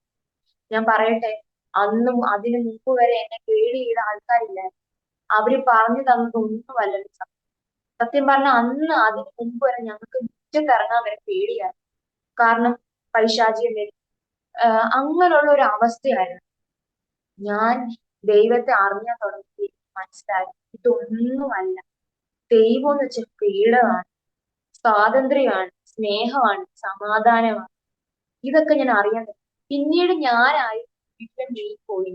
അതെന്ന് വെച്ചാൽ ഒരു ഗ്രഹനാഥന്റെ ഉത്തരവാദിത്തം എന്താണെന്ന് വെച്ചാൽ അതേപോലെ ആ ഉത്തരവാദിത്തം ദൈവം എന്നിലേക്ക് കാണും. പിന്നീട് ഞാൻ തന്നെ, നിങ്ങളൊന്ന് ഓർക്കണം, സാധാരണ മാതാപിതാക്കളാ മക്കളെ വിശ്വാസത്തിലോട്ട് കൊണ്ടുവരുന്നത്, അവരെ ആദ്യ പാഠങ്ങൾ പഠിപ്പിക്കുന്നത്, എന്തൊക്കെയാ വരുന്നത്, എന്തൊക്കെയാ പ്രശ്നങ്ങൾ വരുന്നത്, ഇതൊക്കെ ഗൈഡ് ചെയ്യുന്നത് മാതാപിതാക്കൾ. പക്ഷെ എന്റെ അവസ്ഥ, കൊച്ചു പെണ്ണായ 17 വയസ്സുകാരിയായ ഞാനാ എന്റെ ചേച്ചിക്ക്, എന്റെ അമ്മയ്ക്ക് ഗൈഡിങ്സ് കൊടുക്കാൻ തുടങ്ങി. എന്താണ് വചനം എന്ന് ഞാൻ അവർക്ക് പറയാൻ തുടങ്ങി, എന്താണ് ദൈവം എന്ന് അവരെ പറയിക്കാൻ തുടങ്ങി, അല്ലെങ്കിൽ അവർക്ക് ഇൻട്രൊഡ്യൂസ് ചെയ്യാൻ തുടങ്ങിയത് ഞാൻ. അങ്ങനെ ഞാൻ ദൈവത്തെ കൂടുതൽ അറിയാൻ തുടങ്ങി. അങ്ങനെ ഞാൻ പൊയ്ക്കൊണ്ടിരിക്കുന്ന സമയത്ത് +2 കാലഘട്ടം എത്തിക്കഴിഞ്ഞപ്പോ ഞാൻ പഠിച്ചു. അന്ന സമയത്ത് കൊറോണ ആയിരുന്നു. അതിന്റെ ഇടയ്ക്ക് എനിക്ക് ചിക്കൻ ബോക്സ് വന്നു. ഇങ്ങനെ പൊയ്ക്കൊണ്ടിരിക്കുന്ന സമയത്ത് റിസൾട്ട് വന്നു. റിസൾട്ട് വരുന്നതിന് മുമ്പ് എന്റെ അച്ഛൻ, ഞാൻ പറഞ്ഞല്ലോ അച്ഛന്റെ മെയിൻ ജോലി വെച്ച് കൃഷിപ്പണിയാണ്. കൃഷിപ്പണി ചെയ്യുന്ന സമയത്ത് എന്റെ അച്ഛന് പെട്ടെന്ന് ഒരു തലവേദന വന്നു. ക്ലിനിക്കിലൊക്കെ, നമ്മുടെ അടുത്ത ക്ലിനിക്കിലൊക്കെ പോയി. പക്ഷെ പെട്ടെന്ന് എന്റെ അച്ഛന്റെ ഒരു കണ്ണങ്ങ് അടഞ്ഞു പോയ സമയത്ത് പെട്ടെന്ന് ഡോക്ടറെ കാണിച്ചു. ഡോക്ടർ പറഞ്ഞു, ഇനി വൈകിക്കരുത്, പെട്ടെന്ന് മെഡിക്കൽ കോളേജിൽ കൊണ്ടുപോകാൻ. അങ്ങനെ ഒരു പെട്ടെന്ന് മെഡിക്കൽ കോളേജിൽ പോയി. പിന്നെ ഇത് ഒരു ശൂന്യതയുടെ അവസ്ഥ. ഞാനും എന്റെ ആടും മാത്രം, എന്റെ കൂടെ എന്റെ ആടും ഉണ്ട്, ഞാനും എന്റെ ആടും മാത്രം വീട്ടിൽ ഞാൻ തനിച്ചു. ഇവര് ഹോസ്പിറ്റലിൽ, ചേച്ചിക്ക് അവിടെ ഇൻഫെക്ഷൻ ആയി ബ്ലഡിൽ. സാമ്പത്തികമായിട്ട് നമ്മൾ ഇടിഞ്ഞോണ്ടിരിക്കുക. എന്ത് ചെയ്യണമെന്ന് അറിയില്ല. ഞാൻ പറയട്ടെ, ആരുമില്ല, പ്രാർത്ഥിക്കുന്ന ഒരു കൂട്ടായ്മയില്ല, ബന്ധുക്കളില്ല. ബന്ധുക്കൾ ഈ വിശ്വാസത്തിലോട്ട് പോയോണ്ട് അവര് തിരിഞ്ഞു നോക്കത്തില്ല. ഞങ്ങൾ 3 പേര് മാത്രം. എന്ത് ചെയ്യണമെന്ന് അറിയില്ല, ആരും ഇല്ലാത്തൊരവസ്ഥ. ജീവിതത്തിൽ നമുക്ക് ദൈവം വേണം, പക്ഷെ എന്നാൽ നമുക്ക് കൂട്ടായ്മ ഇല്ലെങ്കിൽ, കൂട്ടായ്മ നമുക്ക് വേണം. അതുമില്ലെങ്കിൽ നമ്മുടെ ജീവിതത്തിന്റെ പ്രശ്നങ്ങള് നമ്മൾ തകർന്നു പോകും. അതായത് മാനസികമായിട്ട് നമ്മൾ ഭയങ്കരമായിട്ട് തകർന്നു പോകുന്ന ഒരു അവസ്ഥ. നമുക്ക് ആരുമില്ല. ഞാൻ ദൈവത്തോട് പ്രാർത്ഥിക്കാൻ തുടങ്ങി. എന്തൊരവസ്ഥ ഇത്. അവിടെ ചേച്ചിക്ക് ഇൻഫെക്ഷൻ, ഇവിടെ അച്ഛന് വയ്യ. ഡോക്ടർമാർ എത്രയൊക്കെ പരിശോധിച്ചിരുന്നു കണ്ണ് എന്തുകൊണ്ട് അടയുന്നു, അല്ലെങ്കിൽ ഈ തലവേദന എന്തുകൊണ്ട് വരുന്നെന്ന് അവർക്ക് കണ്ടുപിടിക്കാൻ പറ്റില്ല. അങ്ങനെ മാസങ്ങൾ പൊക്കോണ്ടിരിക്കുക. എന്റെ അഡ്മിഷനും കാര്യങ്ങളും ഒക്കെ നടന്നുകൊണ്ടിരിക്കുക. ഞാൻ അപ്പം എന്റെ ചേച്ചി വിളിച്ചു, എന്നോട് പറഞ്ഞു, മോളെ നമുക്ക് എന്തെങ്കിലും ഒരു കോഴ്സ് പഠിക്കില്ലേ? അപ്പൊ ഞാൻ പറഞ്ഞു, ചേച്ചി ഡിപ്ലോമ കോഴ്സ് പോകാം, കാരണം സാമ്പത്തിക സ്ഥിതി ഭയങ്കര മോശമാണ്. നമുക്ക് ഡിപ്ലോമ കോഴ്സ് കഴിഞ്ഞ് നമ്മളെ ദൈവം സഹായിക്കും, ആരെങ്കിലും ഒക്കെ വഴി നമ്മളെ സഹായിക്കും, അങ്ങനെ നമുക്ക് ഏതെങ്കിലും ഒരു ബാച്ചലർ കോഴ്സ് പഠിക്കാം. അപ്പൊ ചേച്ചി പറഞ്ഞു വേണ്ട, കാരണം ചേച്ചി കേട്ട് നേരത്തെ പഠിക്കുന്നത് നാളൊരു ഭാവിയിൽ ശരി ഞാൻ പറയും, കാരണം ഞാൻ മനുഷ്യനാണ്, നമ്മളെല്ലാം മനുഷ്യരും നമ്മൾ പറയും. അപ്പം എന്റെ ചേച്ചി പറഞ്ഞ ഡിപ്ലോമ കോഴ്സ് പോകണ്ട നീ, കാരണം നാളെ ഒരു സമയത്ത് ഞാൻ പറയും ചേച്ചി നല്ല കോഴ്സ് പഠിപ്പിച്ചിട്ട് എന്നെ പഠിപ്പിച്ചില്ലെന്ന്. അങ്ങനെ ചേച്ചി പറഞ്ഞ ചേച്ചിക്ക് അപ്പൊ ഫോർത്ത് ഇയറാ ചേച്ചി, അത് കഴിയുമ്പോൾ നമുക്ക് ലോൺ എടുത്ത് പഠിക്കാം, അല്ലെങ്കിൽ ചേച്ചി ജോലി ചെയ്യുന്നതിന് കൂടുതൽ എന്നെ പഠിപ്പിക്കാൻ, അങ്ങനെ തീരുമാനത്തിലോട്ട് പോയി. അപ്പോഴും അച്ഛനും അമ്മയും ഹോസ്പിറ്റലാണ്. അങ്ങനെ എന്റെ ചേച്ചിയുടെ അഡ്മിഷൻ എടുത്ത തന്നെ ഏജന്റ് എന്റെ അഡ്മിഷൻ BSc MLTക്ക് അഡ്മിഷൻ എടുത്തത്. അപ്പൊ ഞാൻ +2 MLT കോഴ്സ് പഠിച്ചുകൊണ്ട് എനിക്ക് അതൊരു ബുദ്ധിമുട്ടല്ല പഠിക്കാൻ, എന്നാൽ പോലും എനിക്ക് താല്പര്യം ഇല്ല. അങ്ങനെ ഞാൻ എന്റെ സർട്ടിഫിക്കറ്റ് ഒക്കെ പോസ്റ്റ് വഴി അയച്ചു കൊടുത്തു. ആദ്യം അത് എത്തേണ്ടടുത്തല്ല എത്തിയത്, പിന്നീട് വീണ്ടും അയച്ചു കൊടുത്ത് അത് എത്തി, അഡ്മിഷൻ എടുത്ത് നമ്മള് 10,000 രൂപ ആടിനെ വിറ്റ് 10,000 രൂപ കൊടുത്തു കഴിഞ്ഞ് നമ്മൾ ലോണിന് വേണ്ടി പോവുക. പക്ഷെ ലോൺ ശരിയാകുന്നില്ല, അച്ഛനും അമ്മയും ഇല്ല, ലോണൊന്നും ശരിയാകാതെ വന്നപ്പോ എനിക്കും പോകാൻ താല്പര്യമില്ല. താല്പര്യം വെച്ച് എന്തോ ഒരു ഓ, പോകാൻ എന്നെ വിടാത്ത പോണക്ക് എന്നെ റൂമിനകത്ത് തന്നെ അകത്തളങ്ങളിൽ ഇടുന്ന ഒരു രീതിയിൽ എനിക്ക് ഈ വീട് വിട്ട് പോകാൻ. ഞാൻ സത്യത്തിലും എന്റെ ചേച്ചി ദൂരെ പോയാൽ പഠിക്കാറുള്ളത്, പക്ഷെ എനിക്ക് വീടിന്റെ അടുത്ത് തന്നെ സ്കൂളിലാണ് ഞാൻ +2 +1 പഠിച്ചത്. 10 വരെ ഞാൻ അങ്ങനെ പഠിച്ചത്. അപ്പൊ എനിക്ക് വീട്ട് വിട്ട് പോകാൻ എന്നോട് ആരും പറയും പോകണ്ട, നീ പഠിക്കാൻ പോകണ്ട, ആ ഒരു രീതിയുള്ളൊരു ശബ്ദം. അതുകൊണ്ട് എനിക്കൊരു താല്പര്യമില്ല പോകാൻ. അത് ഞാൻ ചേച്ചിയോട് പറഞ്ഞു, ചേച്ചി ലോൺ ഒന്നും ശരിയാകുന്നില്ല, സർട്ടിഫിക്കറ്റ് ഇങ്ങ് വാങ്ങിക്കേ, ഞാൻ ഡിമെറ്റിക്ക് തന്നെ ഡിപ്ലോമയ്ക്ക് തന്നെ പോകുക. അങ്ങനെ ലോൺ ഒന്നും ശരിയാകാതെ വന്നപ്പോൾ ഞങ്ങൾ സംസാരിച്ചു. ഒരു മാസം കഴിഞ്ഞപ്പോ എന്റെ കോളേജിൽ ഞാൻ സംസാരിച്ചു, നിങ്ങൾ സർട്ടിഫിക്കറ്റ് തിരിച്ചു വേണം, അച്ഛന്റെ കണ്ടീഷൻ ഒക്കെ കൊണ്ട്. അപ്പൊ സർട്ടിഫിക്കറ്റ് തരാം, അതിനെന്താ, പക്ഷെ അഡ്മിഷൻ ഫീസ് തരാൻ പറ്റത്തില്ലെന്ന് പറഞ്ഞു. അങ്ങനെ തരാന്ന് പറഞ്ഞ് ഒരു വർഷത്തോളം എന്റെ പോയി. അപ്പം അതിന്റെ ഇടയ്ക്ക് എന്റെ അച്ഛന്റെ അമ്മയ്ക്ക് കൊറോണ വന്നു, അച്ഛന് കൊറോണ വന്നു, വീണ്ടും അവരൊരു ഹോസ്പിറ്റലിലായി. ഭയങ്കരമായിട്ട് മാനസിക വിഷമം, കാരണം ആരും ഇല്ല അടുത്ത്. അങ്ങനെ ഈ ഒരു ദിവസം എന്റെ അമ്മ ഇവിടെ തന്നെ നമ്മുടെ ദേശത്തുള്ള തന്നെ ഒരു പേരുപേട്ട ഒരു കുടുംബത്തിലുള്ള ആൾക്കാർ വിശ്വാസി വന്നു. അപ്പൊ എന്റെ അമ്മ അച്ഛന് വേണ്ടി ഹോസ്പിറ്റലിൽ മരുന്ന് വാങ്ങിയ പോയ സമയത്ത് ഈ ഒരു വീട്ടിൽ കയറി ഇവരെ പരിചയപ്പെട്ട്. അപ്പൊ ഇവര് പറഞ്ഞു, നിങ്ങളിപ്പോ ചർച്ച ഇല്ലാതിരിക്കല്ലേ, ഞങ്ങളുടെ സഭയെ വാ, അതിനെന്താവാന്ന് പറഞ്ഞു. അങ്ങനെ ഞങ്ങള് പിറ്റേ ദിവസം ഞങ്ങൾ ആ ചർച്ചിൽ പോയി കഴിഞ്ഞപ്പം അവിടെ പ്രാർത്ഥിച്ചു കഴിഞ്ഞു. അപ്പൊ അച്ഛനെയും കൊണ്ടുവന്ന്, തലവേദനയ്ക്കൊന്നും കൂടുതൽ സൗകര്യം കിട്ടുന്നില്ല, എന്താണെന്ന് കണ്ടുപിടിക്കാൻ പറ്റുന്നില്ല. അങ്ങനെ അച്ഛനെ ഹോസ്പിറ്റലിൽ കൊണ്ടുവന്ന്, അപ്പൊ അച്ഛൻ ബെഡ് റെസ്റ്റ് ആ വീട്ടില്. അപ്പം അവിടുന്ന് പ്രാർത്ഥിച്ചു കഴിഞ്ഞപ്പോ പറഞ്ഞു, ഇന്നത്തോടെ ആ തലവേദന മാറും എന്ന് പറയുകയും ഞങ്ങൾ വിശ്വാസത്തോടെ പ്രാർത്ഥിച്ച് ഞങ്ങൾ വന്നപ്പോ പിന്നീട് ആ തലവേദന വന്നില്ല. ഇന്ന് വരെ ആ തലവേദന ഇതുവരെ വന്നിട്ടില്ല. ദൈവം അത്ഭുതമായിട്ട് സൗഖ്യം ചെയ്തു. അങ്ങനെ എന്റെ ചർച്ചിന്റെ പാസ്റ്റർ തന്നെ പറഞ്ഞു, എന്നാ പിന്നെ നമുക്ക് സർട്ടിഫിക്കറ്റിന്റെ കാര്യങ്ങൾ നോക്കാന്ന് പറഞ്ഞ് സർട്ടിഫിക്കറ്റിന്റെ കാര്യങ്ങൾ ഒരു തരത്തിൽ പിന്നീട് അവർക്ക് കണ്ടീഷനാണ്.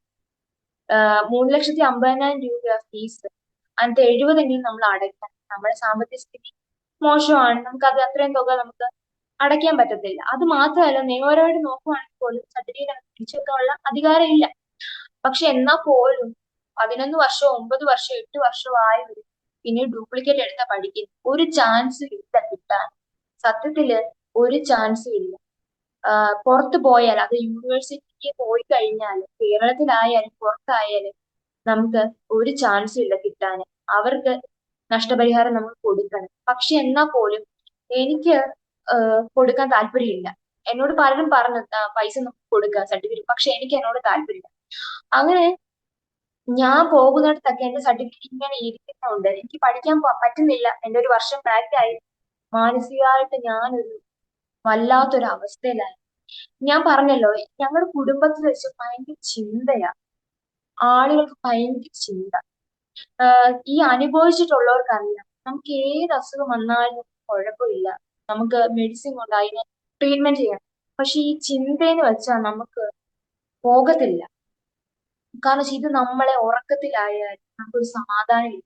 ഈ ചിന്ത എന്ന് വെച്ചാൽ ഒരു കാര്യമില്ല ചിന്ത. അപ്പൊ എന്റെ അമ്മയ്ക്ക് ആദ്യം ഈ ചിന്ത അനുഭവപ്പെട്ടത്. എന്റെ അമ്മ ഹോസ്പിറ്റലിൽ നിന്ന് മരുന്ന് കഴിച്ചിട്ടുള്ളതാണ്.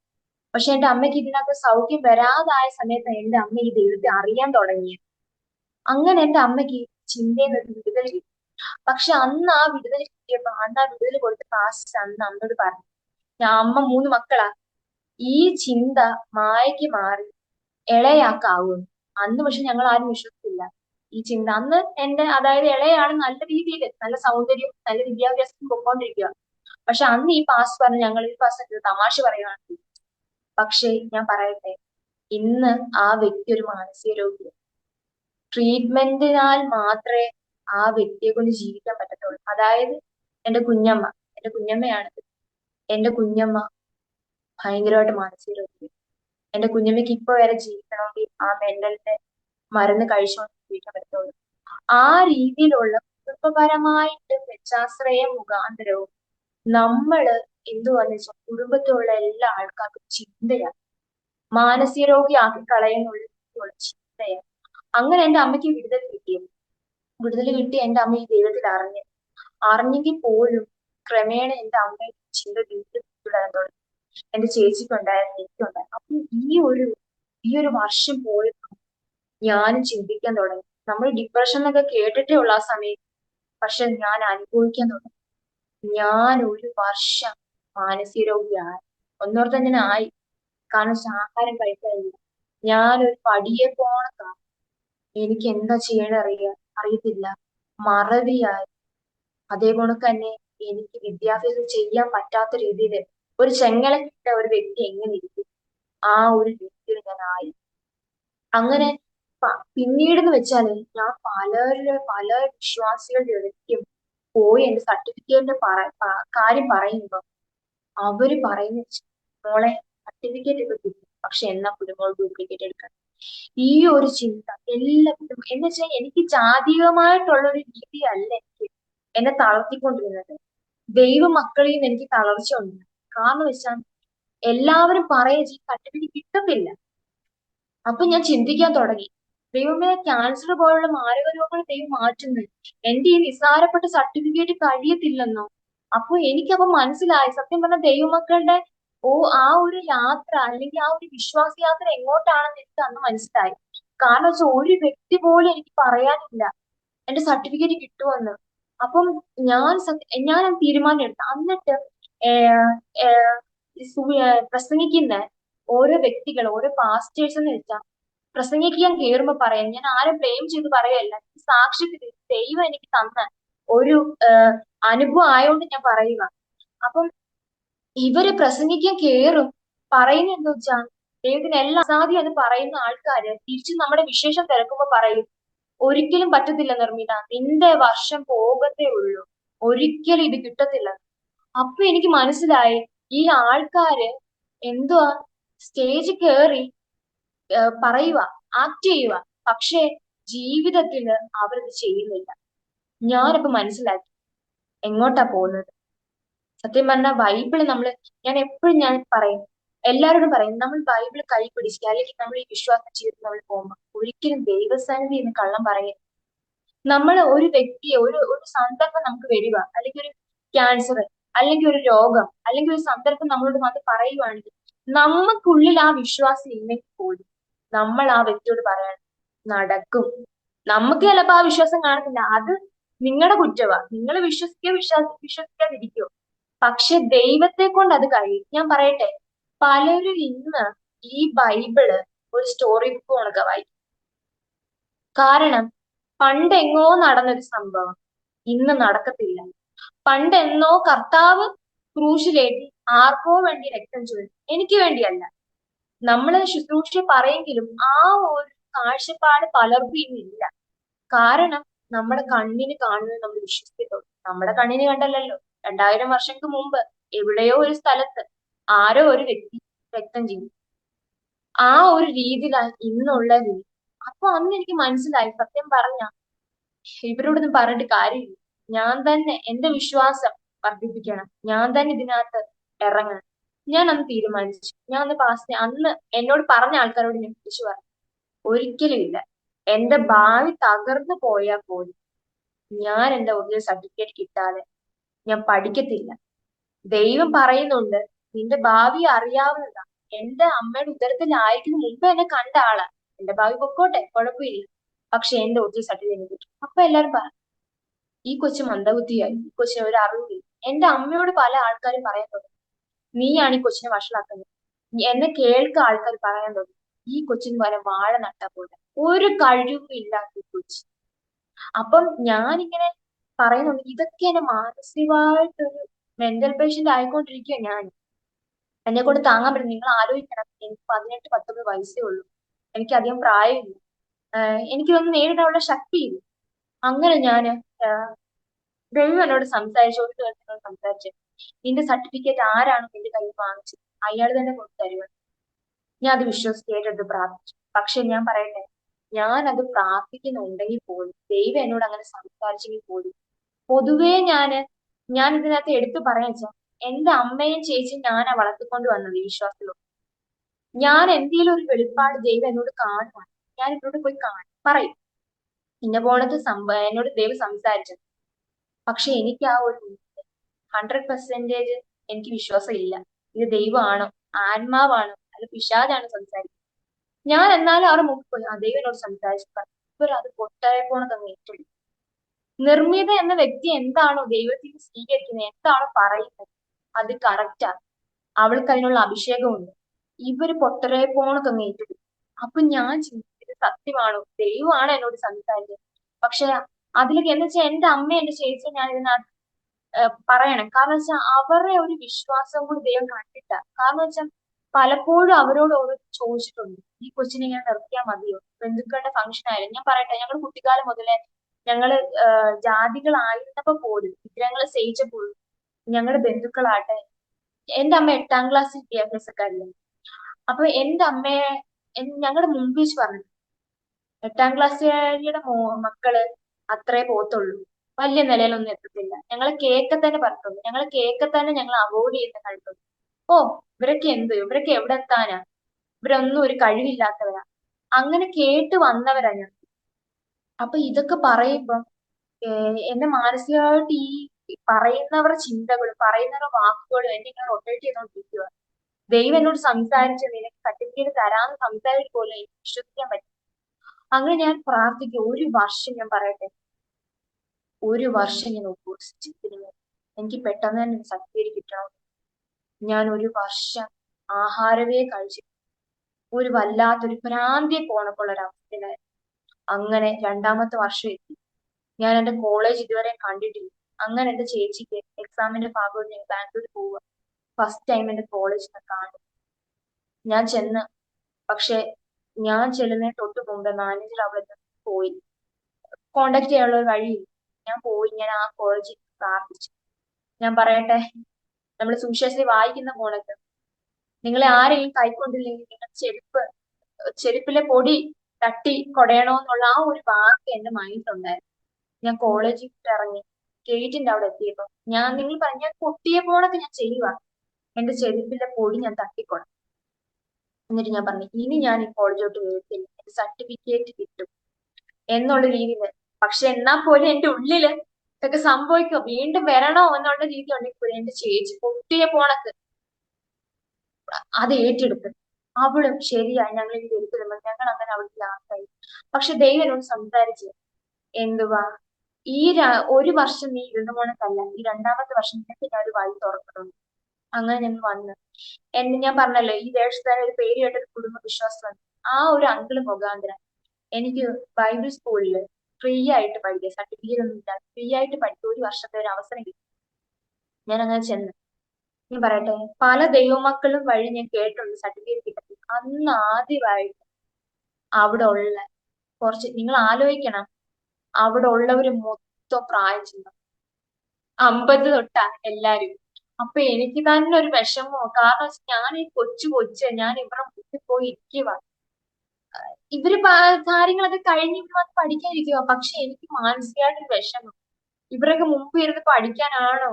ഞാൻ എന്റെ സർട്ടിഫിക്കറ്റ് കിട്ടത്തില്ല, ഞാൻ ഇങ്ങനെ തന്നെ ഇരിക്കാനാ ഒരു ചിന്തയുണ്ട്. പക്ഷെ അന്ന് അവിടെ കുറച്ച് ദൈവമക്കൾ എനിക്ക് വേണ്ടി പ്രാർത്ഥിച്ചു. അന്ന് അവിടെ ഇരുന്ന് തെറ്റുകൾ മോർദോയ്ക്ക് തന്റെ മക്കളെ നീ മറക്കരുത് എസ്തേറെ എന്നുള്ളൊരു വാക്ക് പറഞ്ഞൊരു അങ്കിള്. ഞാൻ അവിടെ കരഞ്ഞു. കാരണം അന്ന് വരെ എനിക്ക് വേണ്ടി ആരും പ്രാർത്ഥിച്ചിരുന്നില്ല. എന്റെ ഈ സർട്ടിഫിക്കറ്റ് കിട്ടുമെന്ന് ആരും പറഞ്ഞു. പക്ഷെ അന്ന് ഫസ്റ്റ് ടൈം ആ അങ്കിള് മുഖാണ് ആ ദൈവമക്കൾ വേണ്ടി കിട്ടും. അങ്ങനെ അവിടുന്ന് വിദ്യാഭ്യാസമൊക്കെ ഇങ്ങനെ പൂർത്തീകരിച്ച് ഒരു വർഷം സ്കൂളിൽ ഞാൻ പൊക്കോണ്ടിരിക്കുക. അങ്ങനെ ഈ സമയത്താണ് ഈ സർട്ടിഫിക്കറ്റിന്റെ കാര്യം ഒരു തീരുമാനവും ആകുന്നില്ല. ഒരു തീരുമാനം കളിയാക്കൽ മാത്രം. അങ്ങനെ ഈ സമയത്ത് ദൈവാത്മ ചേച്ചി ഒരു വർഷത്തെ ജോലിയൊക്കെ കഴിഞ്ഞ് റെസ്റ്റ് എടുക്കാനായിട്ട് പിന്നെ എന്റെ സർട്ടിഫിക്കറ്റിന്റെ കാര്യത്തിനായിട്ട് ചേച്ചി നാട്ടിൽ വന്നു.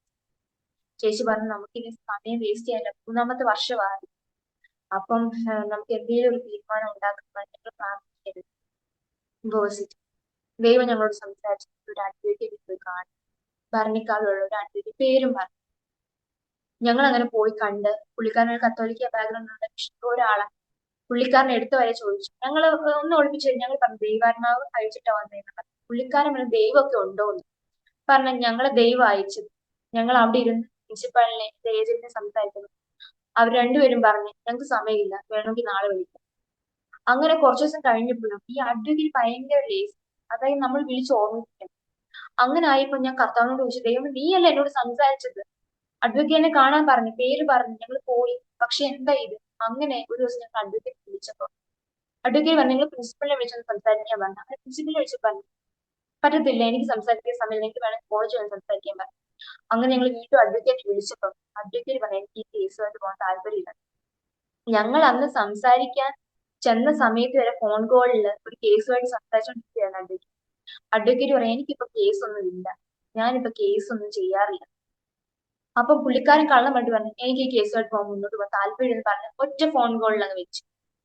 വീണ്ടും മാനസിക വിഷമം. കാരണം എന്താ, കാരണം എന്റെ ഇതെന്ന് വെച്ചാല് എനിക്ക് ഇത് മുഖാന്തരം എന്നെ വിശ്വസിപ്പിക്കേണ്ട കാര്യമില്ല ദൈവം. കാരണം ഞാൻ അന്ന് മുതലേ ഒറ്റപ്പെട്ട് ഈ ദൈവം എന്താണ്, സത്യം പറഞ്ഞ ദൈവം എന്താണെന്ന് ഞാൻ അറിഞ്ഞു വന്നവളായോണ്ട് എനിക്ക് ഈ സർട്ടിഫിക്കറ്റ് തന്നെ എന്നെ വിശ്വസിക്കേണ്ട കാര്യമില്ല. പക്ഷെ എന്റെ ഭാഷ വെച്ചാൽ ദൈവം, നിങ്ങളൊന്ന് ആലോചിക്കണം എന്റെ ഒരു അവസ്ഥയെന്ന് വെച്ചാൽ, ജാതികളെ നമ്മൾ പറയും എന്റെ ടെസ്റ്റ് മണി അല്ലെങ്കിൽ എന്റെ ഒരു സാക്ഷി ജാതികൾക്ക് പ്രചോദനമാണ്, അല്ലെങ്കിൽ ജാതികളെ എനിക്ക് കാണിക്കണോന്നൊക്കെ. പക്ഷെ എന്റെ ഒരു ഇതെന്ന് വെച്ചാൽ എനിക്ക് ദൈവമക്കളെ കാണും. ഇതും എന്റെ ദൈവത്തെ കൊണ്ട് സാധിക്കുമെന്ന് എനിക്ക് എന്റെ ദൈവമക്കളെ കാണിക്കേണ്ടത്. അപ്പം അങ്ങനെ ഉണ്ടായോണ്ട് ഞാൻ ദൈവത്തോട് പറഞ്ഞത് എന്റെ ഈ ഒരു അവസ്ഥയാണ്. അങ്ങനെ ഇരിക്കുന്ന സമയത്ത് ഞാൻ ഒരു ദിവസം രാത്രി ഇങ്ങനെ പ്രാർത്ഥിച്ചുകൊണ്ടിരിക്കുക. പ്രാർത്ഥിച്ചുകൊണ്ട സമയത്ത് എന്റെ ഏജന്റ്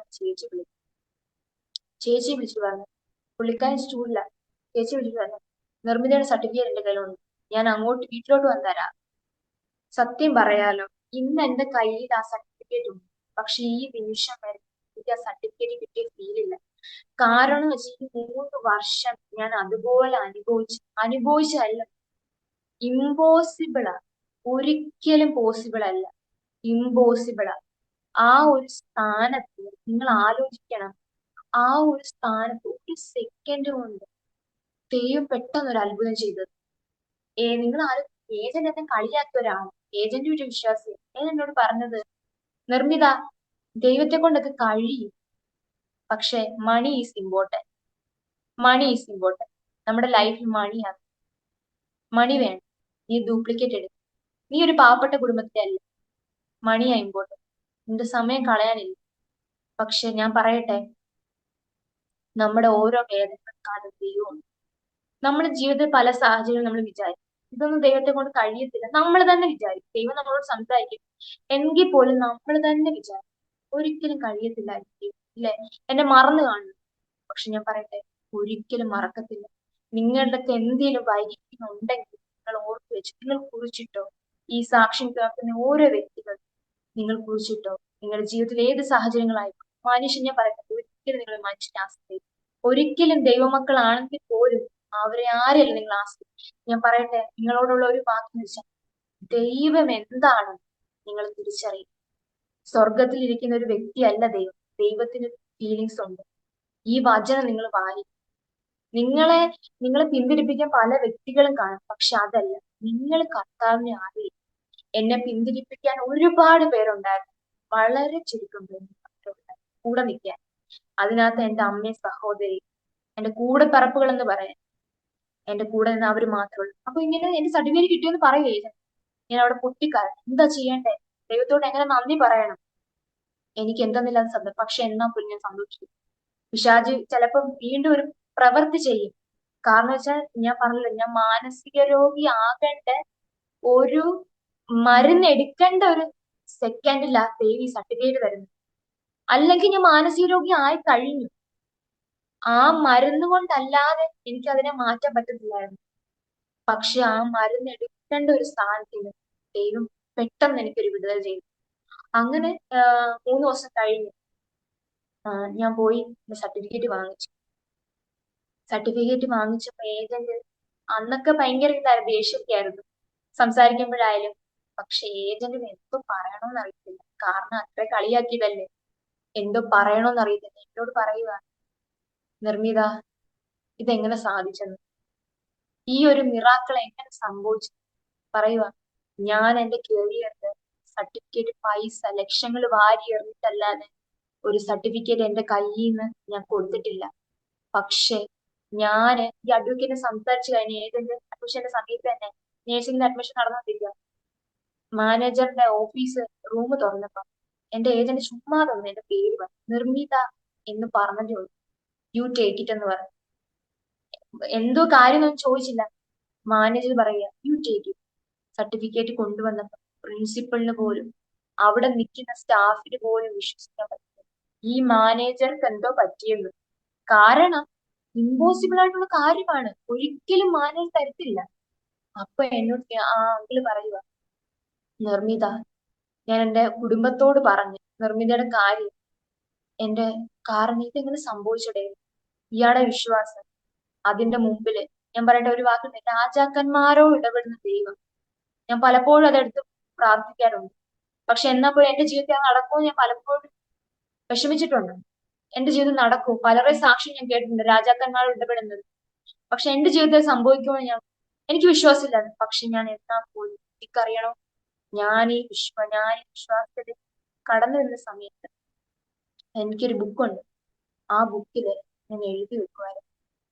അനേകർ എന്റെ സാക്ഷ്യം കാണുന്നതായിട്ട് ഞാൻ എന്റെ കണ്ണാടിയുടെ മുന്നിൽ പോയി പറയുമായിരുന്നു. നിങ്ങൾ എന്റെ സാഹചര്യം മനസ്സിലാക്കണം. എല്ലാം തകർന്നു നിൽക്കുക, സർട്ടിഫിക്കറ്റ് ഇല്ല, 0 പോയിന്റ് നിൽക്കുന്ന സമയത്ത് ഞാൻ എന്തെന്നറിയാവോ, കണ്ണാടി മുന്നിൽ പോയി നിൽക്കും. എന്നിട്ട് അനേകരോട് സംസാരിക്കുന്ന രീതിയിൽ സാക്ഷ്യം ഞാൻ പറയുമായിരുന്നു. ഒരു ബുക്കില് ഞാൻ എഴുതി വെക്കുമായിരുന്നു. ഞാൻ പറയട്ടെ, നമ്മൾ പൊട്ടരെ പോണക്ക് ദൈവത്തെ വിശ്വസിച്ചാൽ ദൈവം നമ്മൾ പ്രതീക്ഷിക്കാത്ത രീതിയിൽ അത്ഭുതം ചെയ്യും. അതെന്റെ ജീവിതത്തിൽ ഞാൻ അനുഭവിച്ചൊരു വ്യക്തിയാണ്. ഞാൻ പലരും പറഞ്ഞു, ഞാൻ കണ്ടിട്ടുണ്ട് പലരുടെയും വിശ്വാസികളുടെ മക്കള് അപ്പനും അമ്മയും പറയും, മോനെ നീ ഒന്ന് പ്രാർത്ഥിക്കട, മക്കളെ നീ ഒന്ന് പ്രാർത്ഥിക്കട, ദൈവം ചെയ്യും. പക്ഷെ പറയും, അമ്മ പപ്പ എന്റെ കരിയറാണ് എനിക്ക് മുഖ്യം." അങ്ങനെ പറഞ്ഞു പോകും. പക്ഷെ ഞാൻ പറയട്ടെ, ഞാൻ അവിടെ ഒരു തീരുമാനം എടുത്തു. എന്റെ സർട്ടിഫിക്കറ്റ്, എന്റെ കരിയർ ദൈവം നോക്കും. ഞാൻ അങ്ങനെ തീരുമാനം എടുത്ത് ഞാൻ മുന്നോട്ട് പോയ സർട്ടിഫിക്കറ്റ് പലർക്കും അതൊരു വിശ്വസിക്കാൻ പറ്റുന്നില്ല. ഇപ്പോൾ പോലും എനിക്ക് വിശ്വസിക്കാൻ പറ്റും. പക്ഷെ എന്റെ ദൈവം അത് ചെയ്യും. എന്റെ ദൈവം അത് ചെയ്ത്. എന്നെ കേൾക്കുന്ന ആൾക്കാരോട് ഞാൻ പറയാനുള്ളത്, നിങ്ങൾ വിശ്വാസത്തിൽ ഇറങ്ങിയിട്ടുള്ളവരായിരിക്കും, ചിലപ്പോൾ വരുന്നുള്ളതായിരിക്കും. പക്ഷെ ഞാൻ ഒന്ന് പറയട്ടെ, നിങ്ങളുടെ അവസ്ഥകൾ കൊണ്ടായിരിക്കും നിങ്ങൾ വന്നിട്ടുള്ളത്. ചിലപ്പോൾ കടഭാരം കൊണ്ടായിരിക്കും ദൈവത്തെ അറിഞ്ഞത്. വാട്ടെവർ, അതെന്തോ ആയിക്കോട്ടെ. പക്ഷെ നിങ്ങൾ ദൈവത്തെ സ്നേഹിക്കാൻ പഠിക്കണം. നിങ്ങൾ വചനം എന്താണ് പഠിക്കുന്നത്. നിങ്ങളുടെ ജീവിതത്തിൽ പ്രതികൂലങ്ങൾ ഉണ്ടാകും, പ്രശ്നങ്ങൾ ഉണ്ടാകും. പക്ഷെ ഞാൻ പറയട്ടെ, ഞാൻ എപ്പോഴും എന്റെ അമ്മയോട് ചേച്ചി പറയും, ആത്മവിശ്വാസം ഉണ്ടെങ്കിൽ, ഒരു ബിലീവ് ഉണ്ടെങ്കിൽ, ചില സമയത്ത് നമ്മുടെ വിശ്വാസത്തെക്കാള് ആത്മവിശ്വാസവും നമുക്ക് പ്രവൃത്തി ചെയ്യും. ആത്മവിശ്വാസം ഉണ്ടെങ്കിൽ, വിശ്വാസം ഉണ്ടെങ്കിൽ നിങ്ങളുടെ ജീവിതം മിറാക്കിളായിട്ട് മാറും. അതിനൊരു സാക്ഷിയാണ് ഞാൻ. ഈ കൊച്ചു പ്രായത്തില് ഞാൻ ഒരിക്കലും പ്രതീക്ഷിച്ചല്ല ഞാൻ ഒരു പ്ലാറ്റ്ഫോമിൽ ഈ ആരോമ ടി വി എന്നുള്ള ഇത് ഞാൻ കണ്ടിട്ടില്ല. റീസെന്റ് ഞാൻ ഇത് കാണുന്നത്. ഒരിക്കലും ഞാൻ പ്രതീക്ഷിച്ചല്ല. ഞാൻ പ്രതീക്ഷിച്ച എന്താന്ന് വെച്ചാൽ എന്റെ ഒരു ജോലിയോട് ബന്ധം കഴിഞ്ഞ് സുവിശേഷപരമായിട്ട് ബന്ധപ്പെട്ട് വിവാഹമൊക്കെ കഴിഞ്ഞ് അങ്ങനെയുള്ള ഒരു ബന്ധത്തിലായിരിക്കും ഞാൻ സാക്ഷി പറയാൻ വരുന്നത്. പക്ഷെ ഈ ഒരു ചെറുപ്രായത്തില് ഇങ്ങനെ ദൈവത്തിന്റെ സന്നിധി ഞാൻ പറയട്ടെ, ഇത് ഞാൻ ഒരിക്കലും ഡിസർവ് ചെയ്യുന്നില്ല. ഇത് ഒരിക്കലും എനിക്ക് കിട്ടേണ്ട ഒരു അവസരമല്ല. പക്ഷെ ദൈവം ദാവീദിനെ തെരഞ്ഞെടുത്തോണ്ട് ഞാൻ പലപ്പോഴും ആടിനെയൊക്കെ ക്ലീൻ ചെയ്യുമ്പോൾ അതിന്റെ ഗന്ധം ക്ലീൻ ചെയ്യുന്ന സമയത്തായാലും ഞാൻ കരഞ്ഞിട്ടുണ്ട്. ആടിനെ കെട്ടുന്ന സ്ഥലത്ത് ഞാൻ കരഞ്ഞിട്ടുണ്ട്. കാരണം വെച്ചാൽ പൊട്ടിയാ ഞാൻ. കാരണം സപ്പോർട്ട് ചെയ്യാൻ ആരും ഇല്ല, കഴിവില്ലാത്തവളാ. വിശ്വാസത്തിൽ വന്നപ്പോ പോലും എല്ലാവരും ഞങ്ങള് തഴഞ്ഞ ആൾക്കാർ, ഒരുപാട് പേര് ഞങ്ങൾ തഴഞ്ഞു. ഞങ്ങള് 3 പെണ്ണുങ്ങള് ഒരുമിച്ച് ചർച്ചില്ല, സ്വന്തക്കാരില്ല, അങ്ങനെ ഞങ്ങൾ സ്വന്തമായിട്ട് ദൈവത്തെ അറിഞ്ഞു. സത്യം പറഞ്ഞ ഇങ്ങനെ വേണം ഒന്നോർത്ത് അറിയാൻ. ഒരു മഹത്വവും ദൈവത്തിന്, ഒരു പ്രവൃത്തിയില്ല. അങ്ങനെ ഞങ്ങൾ വന്നവരാ. ആ ഒരു ആഴ്ച നോക്കുന്ന ആ ഒരു പശ്ചാത്തലത്തിൽ ഞാൻ വന്ന് നിൽക്കുന്ന സമയത്ത് ഞാൻ ആലോചിക്കുന്നത്, ദൈവമേ ഒരിക്കലും ഞാൻ ഒരു സാക്ഷിയാവത്തില്ല, ഇങ്ങനൊരു പ്ലാറ്റ്ഫോമിൽ ഞാൻ വന്ന് നിൽക്കത്തില്ല. പക്ഷെ ഞാൻ പറയട്ടെ, നമ്മുടെ മുടി കൊഴിയുന്ന ഒരു മുടിയെങ്കിലും പോകുന്ന ദൈവം അറിയുന്ന ദൈവം. നിങ്ങളുടെ ചിന്തകൾ ദൈവം അറിയുന്നുണ്ട്. നിങ്ങൾ ഇന്ന് ചിന്തിക്കുന്ന ദൈവം അറിയുന്നുണ്ടെന്ന്. നിങ്ങൾ പ്രശ്നം വേണം. ഞാൻ എപ്പോഴും ദൈവത്തോട് പ്രാർത്ഥിക്കും പ്രശ്നം തരണമെന്ന്. കാരണം വെച്ചാൽ പ്രശ്നം തരുമ്പോഴേ ജീവിതത്തിൽ നമുക്ക് അത്രയേറെ സാക്ഷ്യവും നമ്മുടെ ജീവിതത്തിൽ നമുക്ക് നിലനിൽക്കാൻ പറ്റത്തുള്ളൂ. അതുകൊണ്ട് എന്നെ കേൾക്കുന്ന ഓരോ ദൈവമക്കളോടും ഞാൻ പറയുന്നത്, നിങ്ങൾ യഥാർത്ഥ രീതിയിൽ കർത്താവിനെ അറിയണം. ഒരിക്കലും ദൈവം ഒരു വിഗ്രഹത്തിന്റെ പോലെ സ്വർഗത്തിരിക്കുന്ന ഒരു വ്യക്തിയല്ല. ദൈവത്തിന് മാനുഷികമായിട്ടുള്ള സ്വഭാവമുണ്ട്, ദൈവത്തിന് വിഷമമുണ്ട്. ഇതൊക്കെ എന്തിനാ? നമ്മുടെ സ്നേഹത്തിന് വേണ്ടിയാ, നമ്മൾ തിരിഞ്ഞു നോക്കാൻ വേണ്ടിയാ ഈ കഷ്ടപ്പാടുകളൊക്കെ. സർട്ടിഫിക്കറ്റ് ഈ 3 വർഷം ബാക്ക് ആയിരുന്നു. അപ്പം ദൈവം എനിക്ക് അന്ന് തന്നൊരു ചിന്ത, അതായത് ഞാൻ അന്ന് ആ ഒരു അവസ്ഥയിലായ സമയത്ത്, ഒരു വർഷം ഞാൻ ആ അവസ്ഥയിലായ സമയത്ത് ദൈവം നിരന്തരമായിട്ട് എന്നെ ഒരു കാഴ്ചപ്പാട് കാണിച്ചത്. അതായത് അനേക മാനസിക രോഗികളെയായിരുന്നു എന്നെ കാണിച്ചത്. കാരണം വെച്ചാൽ ഞാനും എന്റെ കുടുംബം അതിന് അസ്വസ്ഥയായുണ്ട്. കൂടുതലും ഞങ്ങൾക്ക് അങ്ങനെയുള്ള വ്യക്തികളുമായിട്ട് അവർ അവസ്ഥ മനസ്സിലാവും. അപ്പൊ അന്നു മുതലേ ദൈവം എന്നെ കാണിച്ചിരുന്ന കാഴ്ചപ്പാട് ആ ഒരു ഇതിലാണ്. അപ്പം അങ്ങനെ കാഴ്ചപ്പാട് കാണിച്ചിട്ട് പോലും ഞാൻ ദൈവത്തോട് ചോദിക്കുക, എന്നൊരു കാലത്താ നീ നടക്കാൻ പോകുന്നു. സർട്ടിഫിക്കറ്റ് അന്ന് കിട്ടിയില്ലായിരുന്നു. അങ്ങനെ ഞാൻ ആലോചിക്കുമായിരുന്നു. പക്ഷെ ഇപ്പൊ എന്റെ സർട്ടിഫിക്കറ്റ് കിട്ടി. എനിക്ക് 20 വയസ്സുണ്ട്. 3 വർഷം. പലരും പല ദൈവമക്കളും പറയാറുണ്ട് 3 വർഷം എത്ര ഭയങ്കരമായിട്ടുള്ള വർഷമായിരുന്നു. ഒരു കരിയർ ബേസ് നോക്കുവാണെങ്കിൽ 3 വർഷം ലോസ് ആയിരുന്നു. അത് ഒരിക്കലും അംഗീകരിക്കാൻ പറ്റത്തില്ല. പക്ഷെ ഞാൻ പറയട്ടെ, എന്നെ കേൾക്കുന്ന ഓരോ എന്റെ സമപ്രായക്കാരോട്, നിങ്ങളുടെ വർഷം പോകുമെന്നോ നിങ്ങളുടെ കരിയർ പോകുമെന്നോ ഒന്നും അല്ല. നിങ്ങൾ ദൈവത്തെ അറിഞ്ഞോ? നിങ്ങൾ ദൈവത്തോട് പ്രാർത്ഥിക്കുക. നമുക്ക് ഇതിനകത്ത് ഒരുപാട് പ്രതികൂല അവസ്ഥകൾ വരും. പക്ഷെ നിങ്ങൾ ദൈവത്തെ യഥാർത്ഥമായിട്ട് അറിയുക. നിങ്ങൾ ചിലപ്പോൾ അപ്പന്റെ അമ്മയുടെ തീരുമാനത്തെ ഒത്തായിരിക്കും പോകുന്ന ആൾക്കാരായിരിക്കും, അല്ലെങ്കിൽ അങ്ങനെ വന്ന വിശ്വാസികളായിരിക്കും. പക്ഷെ ഞാൻ പറയട്ടെ, അപ്പന്റെ അമ്മയുടെ തീരുമാനത്തെ ഒത്ത് വന്നെങ്കിൽ പോലും നിങ്ങളുടെ ജീവിതമാണ്. ഞാനൊന്ന് പറയട്ടെ, അഭിഷേകം നമുക്ക് ഇമ്പോർട്ടന്റ്, ഞാൻ അല്ലെന്ന് പറയുന്നില്ല. അത് നമുക്കൊരു ഗിഫ്റ്റാണ്. ഒരു ഗിഫ്റ്റ് നമുക്ക് താൽക്കാലികമായിരിക്കും. ഒരു ഗിഫ്റ്റ് കാറായിട്ട് തന്ന ഇത്ര വർഷത്തേക്കേ ഉള്ളൂ. അത് കഴിയുമ്പം നമ്മൾ വീണ്ടും എക്സ്റ്റെൻഡ് ചെയ്യണം. അപ്പം അതേപോണക്കാണ് ഒരു ഗിഫ്റ്റ് എന്ന് വെച്ചാൽ അതൊരു താൽക്കാലികമാണ്. ഈ ജീവിതത്തിൽ അനേക വിശ്വാസികളെ നമുക്ക് നേടണം. ചില സമയത്ത് നമുക്ക് ഗിഫ്റ്റ് ഒക്കെ വേണം. പക്ഷെ ഞാൻ അതല്ല പറയുന്നത്. ഈ ഗിഫ്റ്റിന് വേണ്ടി അല്ല നിങ്ങൾ ദൈവത്തെ അറിയേണ്ടത്. ഈ ഗിഫ്റ്റിന് വേണ്ടി ആകരുത് ദൈവത്തെ അറിയേണ്ടത്. ചിലപ്പം എന്നെ കണ്ടത് ഞാനൊരു പുതിയ വ്യക്തി ആകണമെന്ന് വെച്ചാൽ, പക്ഷെ ഞാൻ പറയട്ടെ, ആ ഒരു സാഹചര്യത്തിന് മാത്രമേ ഞാൻ വിശ്വാസത്തിൽ വരുത്തുള്ളായിരുന്നു. അത് ദൈവത്തിനറിയാം. അതുകൊണ്ട് തന്നെ ആ സാഹചര്യത്തിൽ കൂടെ ദൈവം എന്നെ തിരഞ്ഞെടുത്തു. പക്ഷെ ഞാൻ പറയട്ടെ, ഞാൻ പുതിയ വ്യക്തിയൊന്നും ആയില്ല. ഞാൻ പുതിയൊരു വ്യക്തി ആയില്ല, പഴയ നിർമ്മിത തന്നെ. പക്ഷെ എന്റെ ചിന്താഗതികൾ മാറി. ദൈവം എന്താണെന്ന് അറിഞ്ഞപ്പോ എന്റെ ചിന്താഗതികൾ മാറി. അതിനൊത്ത് എന്റെ ഇതും മാറി. എന്റെ പ്രവൃത്തികളും എന്റെ ചിന്തകളും സ്വഭാവങ്ങളും അതൊക്കെ മാറിയെന്നല്ലാതെ ഒരിക്കലും നിർത്തിട്ട് എന്നെ മാറിയില്ല. അതുകൊണ്ട് നിങ്ങൾ പല സാഹചര്യത്തിലൂടെ വന്ന് ഇന്ന് ഈ ലോകത്ത്, അതായത് എന്റെ സമപ്രായക്കാരെ ഞാൻ കാണാറുണ്ട്. പല തെറ്റുകളും കുറ്റങ്ങളും ഒക്കെ ഉണ്ട്, നമ്മൾ മനുഷ്യരാ. പക്ഷേ ദൈവത്തിന്റെ യഥാർത്ഥ സ്നേഹം ഇല്ലാത്തതുകൊണ്ട് നമ്മൾ വീണ്ടും വീണ്ടും അത് ആവർത്തിക്കും. എന്തുവെന്ന് വെച്ചാല് ഇത് ആവർത്തിക്കുമ്പോൾ നമ്മൾ വിചാരിക്കുന്നത് നാളെ നമുക്ക് ക്ഷമ ചോദിക്കും, മറ്റന്നാൾ നമുക്ക് ക്ഷമ ചോദിക്കും, ദൈവം ഉണ്ടല്ലോ. പക്ഷെ അങ്ങനല്ല. ഞാൻ പറയട്ടെ, സമയം, വാക്തത്വ സമയം എന്ന് പറയുന്ന ഒരു സമയമുണ്ട്. ഇത് പൊക്കോണ്ടിരിക്കുക, നിങ്ങളുടെ ഈ കരിയർ അല്ലെങ്കിൽ നിങ്ങളുടെ ഈ ലൈഫ് പൊക്കോണ്ടിരിക്കുക. ചിലപ്പം ഈ 18 വയസ്സായിരിക്കും നിങ്ങൾക്കുള്ളത്, അല്ലെങ്കിൽ 20 വയസ്സായിരിക്കും. നിങ്ങൾക്ക് അടുത്ത 3 വർഷമേ ചിലപ്പോൾ ജീവിച്ചിരിക്കാൻ ദൈവം ആയുസ് തന്നിട്ടുള്ളായിരിക്കും. നമ്മള് ഈ പാപം ചെയ്ത് നമ്മുടെ ജീവിതം യഥാർത്ഥ രീതിയിൽ ദൈവത്തെ അറിയാതെ നമ്മളിങ്ങനെ പോകുമ്പോൾ നാളൊരു സമയത്ത് ചിലപ്പോൾ ആത്മഹത്യയായിരിക്കും, രോഗമായിരിക്കും, ഒന്നും നമുക്ക് പ്രെഡിക്റ്റ് ചെയ്യാൻ പറ്റത്തില്ല. തീരുമ്പം നാളെ നിങ്ങള് ദൈവം വരുന്ന സമയത്ത് നിത്യതയിൽ പോയി നിൽക്കേണ്ട ഒരു സമയം. ആ സമയത്ത് നിങ്ങൾ ആലോചിക്കും, ദൈവത്തെ നമ്മൾ മുഖാമുഖമായിട്ട് കാണും.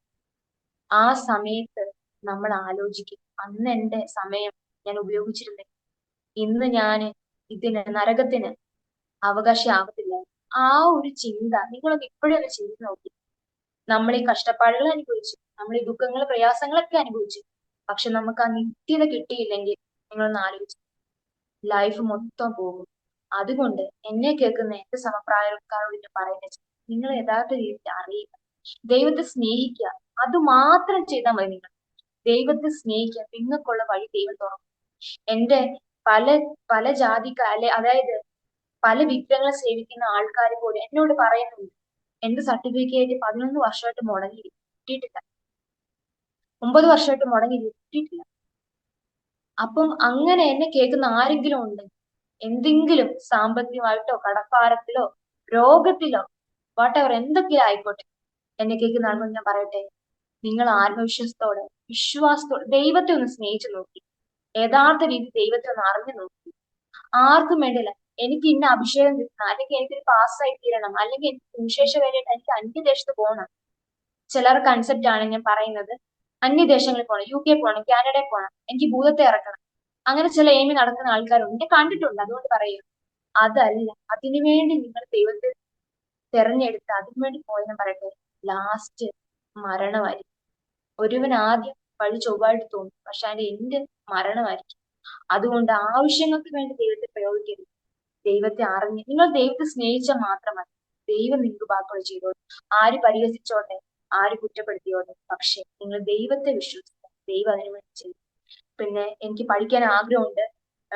ഞാൻ പറഞ്ഞതുപോലെ ആ ഒരു കാഴ്ചപ്പാട് ദൈവം തന്നിരിക്കുന്നുണ്ട്.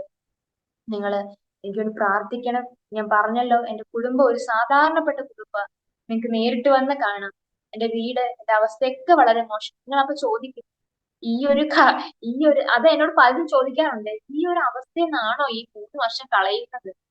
നേഴ്സിങ്ങിന് പോ, അല്ലെങ്കിൽ മണിയാണ് ഞാൻ പറയും, ചിലരൊക്കെ പറയും മണി ഇമ്പോർട്ടന്റ്, കാരണം നിന്റെ ഈ അവസ്ഥ മാറണമെങ്കിൽ മണി കൊണ്ടേ പറ്റത്തുള്ളൂ, മണി. പക്ഷെ ഞാൻ പറയട്ടെ, എന്റെ ഈ അവസ്ഥ മാറണമെങ്കിൽ ദൈവം ഇന്ന് ചിന്തിച്ചാൽ മതി, ദൈവം ഇന്ന് പ്രവർത്തിച്ച എന്റെ ഈ അവസ്ഥ മാറും. അതുകൊണ്ട് എന്റെ വീടിന്റെ സാഹചര്യം ഇതൊക്കെ ഒത്തു നോക്കുമ്പോ എനിക്ക് മുന്നോട്ട് പഠിക്കാൻ ഒരു ഇതുമില്ല. പക്ഷെ ഞാൻ ദൈവത്തെ വിശ്വസിക്കുന്നു, ദൈവം എനിക്ക് പ്രവർത്തി ചെയ്യും. എനിക്ക് പോകേണ്ട ഇനി മെഡിക്കൽ ഫീൽഡാണ് എനിക്ക് പോകേണ്ടത്. തുടർന്ന് എന്നെ ഓർത്ത് പ്രാർത്ഥിക്കണം. എന്റെ സഹോദരി ഇപ്പൊ BSc നേഴ്സാണ്, ജോലിയുള്ള ബന്ധത്തിൽ ബാംഗ്ലൂർ ആയിരിക്കുന്നു. എന്റെ അച്ഛൻ ഒരു ഹെൽത്ത് കണ്ടീഷൻ ഇപ്പൊ മോശം, ചെറുതായിട്ട് പ്രശ്നമുണ്ട്. എന്റെ അമ്മയ്ക്കും ഞാൻ പറഞ്ഞു, അതിന്റെ ഇടയ്ക്ക് വെച്ച് എന്റെ അമ്മയ്ക്കും ഒരുപാട് ഇടിയും ഒക്കെ കിട്ടിയിട്ടുള്ള വ്യക്തിയാണ്. 2 വട്ടം തൂങ്ങിയ വ്യക്തിയാണ്. അപ്പം അതിന്റെയൊക്കെ ഒരുപാട് നമ്മൾ പ്രായം ചെല്ലുന്തോറും അതിന്റെ ഒരു പ്രയാസം അനുഭവിക്കുന്നു. ഇതിനായിട്ടുള്ള പ്രയാസം 2 പേർക്കും ഉണ്ട്. 2 പേരും കഷ്ടപ്പെട്ടുള്ള ആൾക്കാരെ. ഞങ്ങൾക്ക് വേണ്ടി നിങ്ങൾ തുടർന്ന് ഞങ്ങളുടെ കുടുംബത്തെ ഓർത്ത് പ്രാർത്ഥിക്കണം, എന്നെ ഓർത്ത് പ്രാർത്ഥിക്കണം. എന്റെ വിദ്യാഭ്യാസ സംബന്ധമായിട്ട് എനിക്ക് സുവിശേഷ വേലയും വിദ്യാഭ്യാസവും ജോലിയൊക്കെ ആയിട്ട് പോകാനാണ് താല്പര്യം. എന്നെ ഓർത്ത് പ്രാർത്ഥിക്കണം. തുടർന്ന് ഞാനും ഈ ചാനലിനെ ഓർത്ത് പ്രാർത്ഥിക്കും. ദൈവം നിങ്ങളെ ഏവരെ അനുഗ്രഹിക്കട്ടെ. ഈ സാക്ഷ്യം നിങ്ങൾ കേൾക്കുന്ന ഓരോ വ്യക്തികൾക്കും ഞാൻ പറയട്ടെ, നിങ്ങളുടെ ജീവിതത്തിൽ ഒരു അത്ഭുതമായി തീരും. ഞാൻ വിശ്വസിക്കുന്നു, എന്റെ ദൈവം അത് പ്രവർത്തിക്കും. ഞാൻ മുഖാന്തരമായിട്ട് മുഖാമുഖം എന്റെ ദൈവം കണ്ടിട്ടുള്ളതാണ്. അപ്പം നിങ്ങൾ തുടർന്ന് എനിക്ക് വേണ്ടി പ്രാർത്ഥിക്കണം. എന്റെ അച്ഛൻ ഇതുവരെ സ്നാനപ്പെട്ട് ആ ഒരു രക്ഷയുടെ മാർഗത്തിലോട്ട് വന്നിട്ടില്ല. വിശ്വാസം ഉണ്ടെങ്കിലും പുള്ളിക്കാരൻ ആ ഒരു രക്ഷാമാർഗത്തിലോട്ട് വന്നിട്ടില്ല. എന്റെ അച്ഛനെ ഓർത്ത് പ്രാർത്ഥിക്കണം. പിന്നെ ഞങ്ങളെ എല്ലാം ഓർത്ത് നിങ്ങൾ പ്രാർത്ഥന ഓർക്കണം. ഞാൻ കേൾക്കുന്ന എല്ലാ വ്യക്തികളെ ഓർത്ത് പ്രാർത്ഥിക്കും. തുടർന്നുള്ള എന്റെ കാര്യങ്ങൾ, എന്റെ വിദ്യാഭ്യാസം, എന്റെ കരിയർ എല്ലാം നിങ്ങൾ പ്രാർത്ഥിക്കണമെന്ന് അപേക്ഷിച്ചുകൊണ്ട് എനിക്ക് ഈ സമയം അനുവദിച്ചെന്ന് പാസ്റ്റർ ഡാനി ജോൺ അംഗീന് നന്ദി രേഖപ്പെടുത്തിക്കൊണ്ട് ഞാൻ ദൈവത്തിന് നന്ദി പറയുന്നു. ഈ ചാനലിൽ അനേക പ്രിയപ്പെട്ടവർ കടന്നു വന്നവരുടെ ജീവിതത്തിലെ അനുഭവങ്ങൾ പങ്കുവയ്ക്കുക പതിവാണ്. എന്നാൽ പങ്കുവയ്ക്കുന്ന അനേക പ്രിയപ്പെട്ടവരും തങ്ങളുടെ ജീവിതത്തിൽ അവർ കടന്നുപോയ വ്യത്യസ്ത അനുഭവങ്ങളെക്കുറിച്ച് സാക്ഷ്യം പറയുന്നത് ഞാൻ ശ്രദ്ധയോടെ കേൾക്കുമ്പോൾ അത് അവരുടെ പ്രായം കൊണ്ടും പരിചയം കൊണ്ടും ജീവിതത്തിൽ നേരിട്ടതായ ഓരോ സാഹചര്യങ്ങൾ കൊണ്ടും അവർ അഭിമുഖീകരിച്ച അനുഭവങ്ങളാണ് അവർ പങ്കുവയ്ക്കുന്നത്. അത് ഓരോരുത്തരുടെ വ്യത്യസ്തമായ അനുഭവങ്ങളാണ്.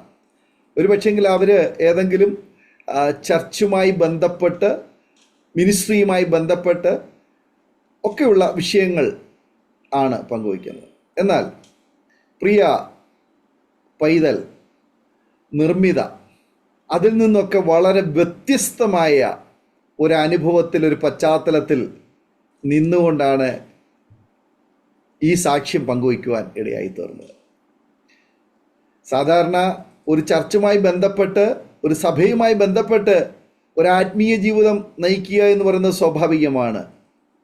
എന്നാൽ അതിൽ നിന്നൊക്കെ വളരെ വ്യത്യസ്തമായി ഒരു സഭയുമായോ നമ്മുടെ സമൂഹത്തിൽ ഇന്ന് നിലനിൽക്കുന്ന ഏതെങ്കിലും പെന്തക്കോസ്ത് കൂട്ടായ്മകളുമായോ അവർക്ക് ബന്ധപ്പെട്ട് പോകുവാൻ കഴിയാത്ത ഒരു ചുറ്റുപാട് എന്ന് പറഞ്ഞു കഴിഞ്ഞാൽ ദേശത്ത് അവിടെ എങ്ങും അങ്ങനെ ഒരു ആത്മീയ കൂട്ടായ്മകളില്ല, ആരാധനയ്ക്കുള്ള സ്വാതന്ത്ര്യമോ സൗകര്യവുമില്ല. അങ്ങനെയുള്ള ഒരു ഇടത്ത് ഒരു കുടുംബത്തിൽ ഒറ്റയ്ക്ക് നിന്ന് ദൈവത്തെ അറിയുവാൻ, ആ ദൈവത്തിനെ ആരാധിക്കുവാൻ, പിൻപറ്റുവാൻ, ദൈവവചനം ധ്യാനിക്കുവാൻ, പഠിക്കുവാൻ, അനുസരിക്കുവാനൊക്കെ തന്മയത്വം കാണിച്ച ഒരു കുടുംബം, അത് ഒരു സഭയുടെയോ സംഘടനയുടെയോ വ്യക്തികളുടെയോ സ്വാധീനത്തിലല്ല, പകരം ദൈവിക ഇടപെടലുകൾ കൊണ്ട് മാത്രം ദൈവത്തെ അറിഞ്ഞ ഒരു കുടുംബമെന്ന് മനസ്സിലാക്കുവാൻ കഴിയുന്നു. ദൈവിക ഇടപെടലുകൾ ഒരു വ്യക്തിയുടെ ജീവിതത്തിൽ വ്യത്യസ്ത തലങ്ങളിലാണ്, വ്യത്യസ്ത രീതിയിലാണ് ആമേനെ നടക്കുന്നത്. ഈ വാത്സല്യ കുടുംബത്തിലും ദൈവം അങ്ങനെ ചില കാര്യങ്ങളിലൂടെ പ്രവർത്തിക്കുവാൻ ഇടയായി തീർന്നു എന്ന് അറിയുവാൻ കഴിഞ്ഞതോർത്ത് ഞാൻ ദൈവത്തിന് സ്തോത്രം ചെയ്യുന്നു. 2019 വളരെ ചെറിയ പ്രായത്തിൽ തന്നെ സ്നാനം എന്താണെന്ന് വേണ്ടതുപോലെ മനസ്സിലാക്കുവാൻ കഴിയുന്ന പ്രായത്തിൽ തന്നെ എനിക്ക് സ്നാനപ്പെടണം. കാരണം ഒരു ദൈവവചന ശുശ്രൂഷയിൽ ദൈവദാസനിൽ നിന്ന് കേട്ടതായ ആ ഒരു ചിന്ത, സ്നാനപ്പെട്ട് കഴിഞ്ഞാൽ അവൻ പുതിയ വ്യക്തിയായി മാറും. സ്നാനപ്പെടുന്നതോടുകൂടി ആ വ്യക്തി പുതിയ ഒരു മനുഷ്യനായി മാറും. ആ ഒരു ഒറ്റ വാക്ക് ആണ് പ്രിയ പൈതൽ നിർമ്മിതയെ സ്നാനത്തിലേക്ക് നയിച്ചതെന്ന് നമ്മൾ കേട്ട് കഴിഞ്ഞു. ഒരുവൻ ക്രിസ്തുവിലായാൽ അവൻ പുതിയ സൃഷ്ടിയാകും. അപ്പോൾ ആയിരിക്കുന്ന ഇരുട്ടിൻ്റെ അനുഭവത്തെക്കുറിച്ചൊക്കെ നമ്മൾ കേട്ട് കഴിഞ്ഞു. ആ പശ്ചാത്തലത്തിൽ നിന്ന് ഒരു പുതിയ വ്യക്തിയായി, ഒരു പുതിയ സൃഷ്ടിയായി, പുതിയ അനുഭവത്തിലേക്ക് വരുവാൻ ആഗ്രഹിച്ച പ്രിയ നിർമ്മിത മാതാപിതാക്കന്മാരുടെ സമ്മതത്തോടെ, ആരുടെയും നിർബന്ധത്താലല്ല, ആരുടെയും പ്രേരണയാലല്ല, കർത്താവിൻ്റെ ആ ഒരു ഇഷ്ടം നിവർത്തിക്കുവാൻ വേണ്ടി, കർത്താവിൻ്റെ കൽപ്പന അനുസരിക്കുവാൻ വേണ്ടി ഒരു പുതിയ വ്യക്തിയാകണമെന്നുള്ള വലിയ ആഗ്രഹത്തോടുകൂടി അന്ന് സ്നാനം ഏൽക്കുവാൻ ഇടയായി തീർന്നു.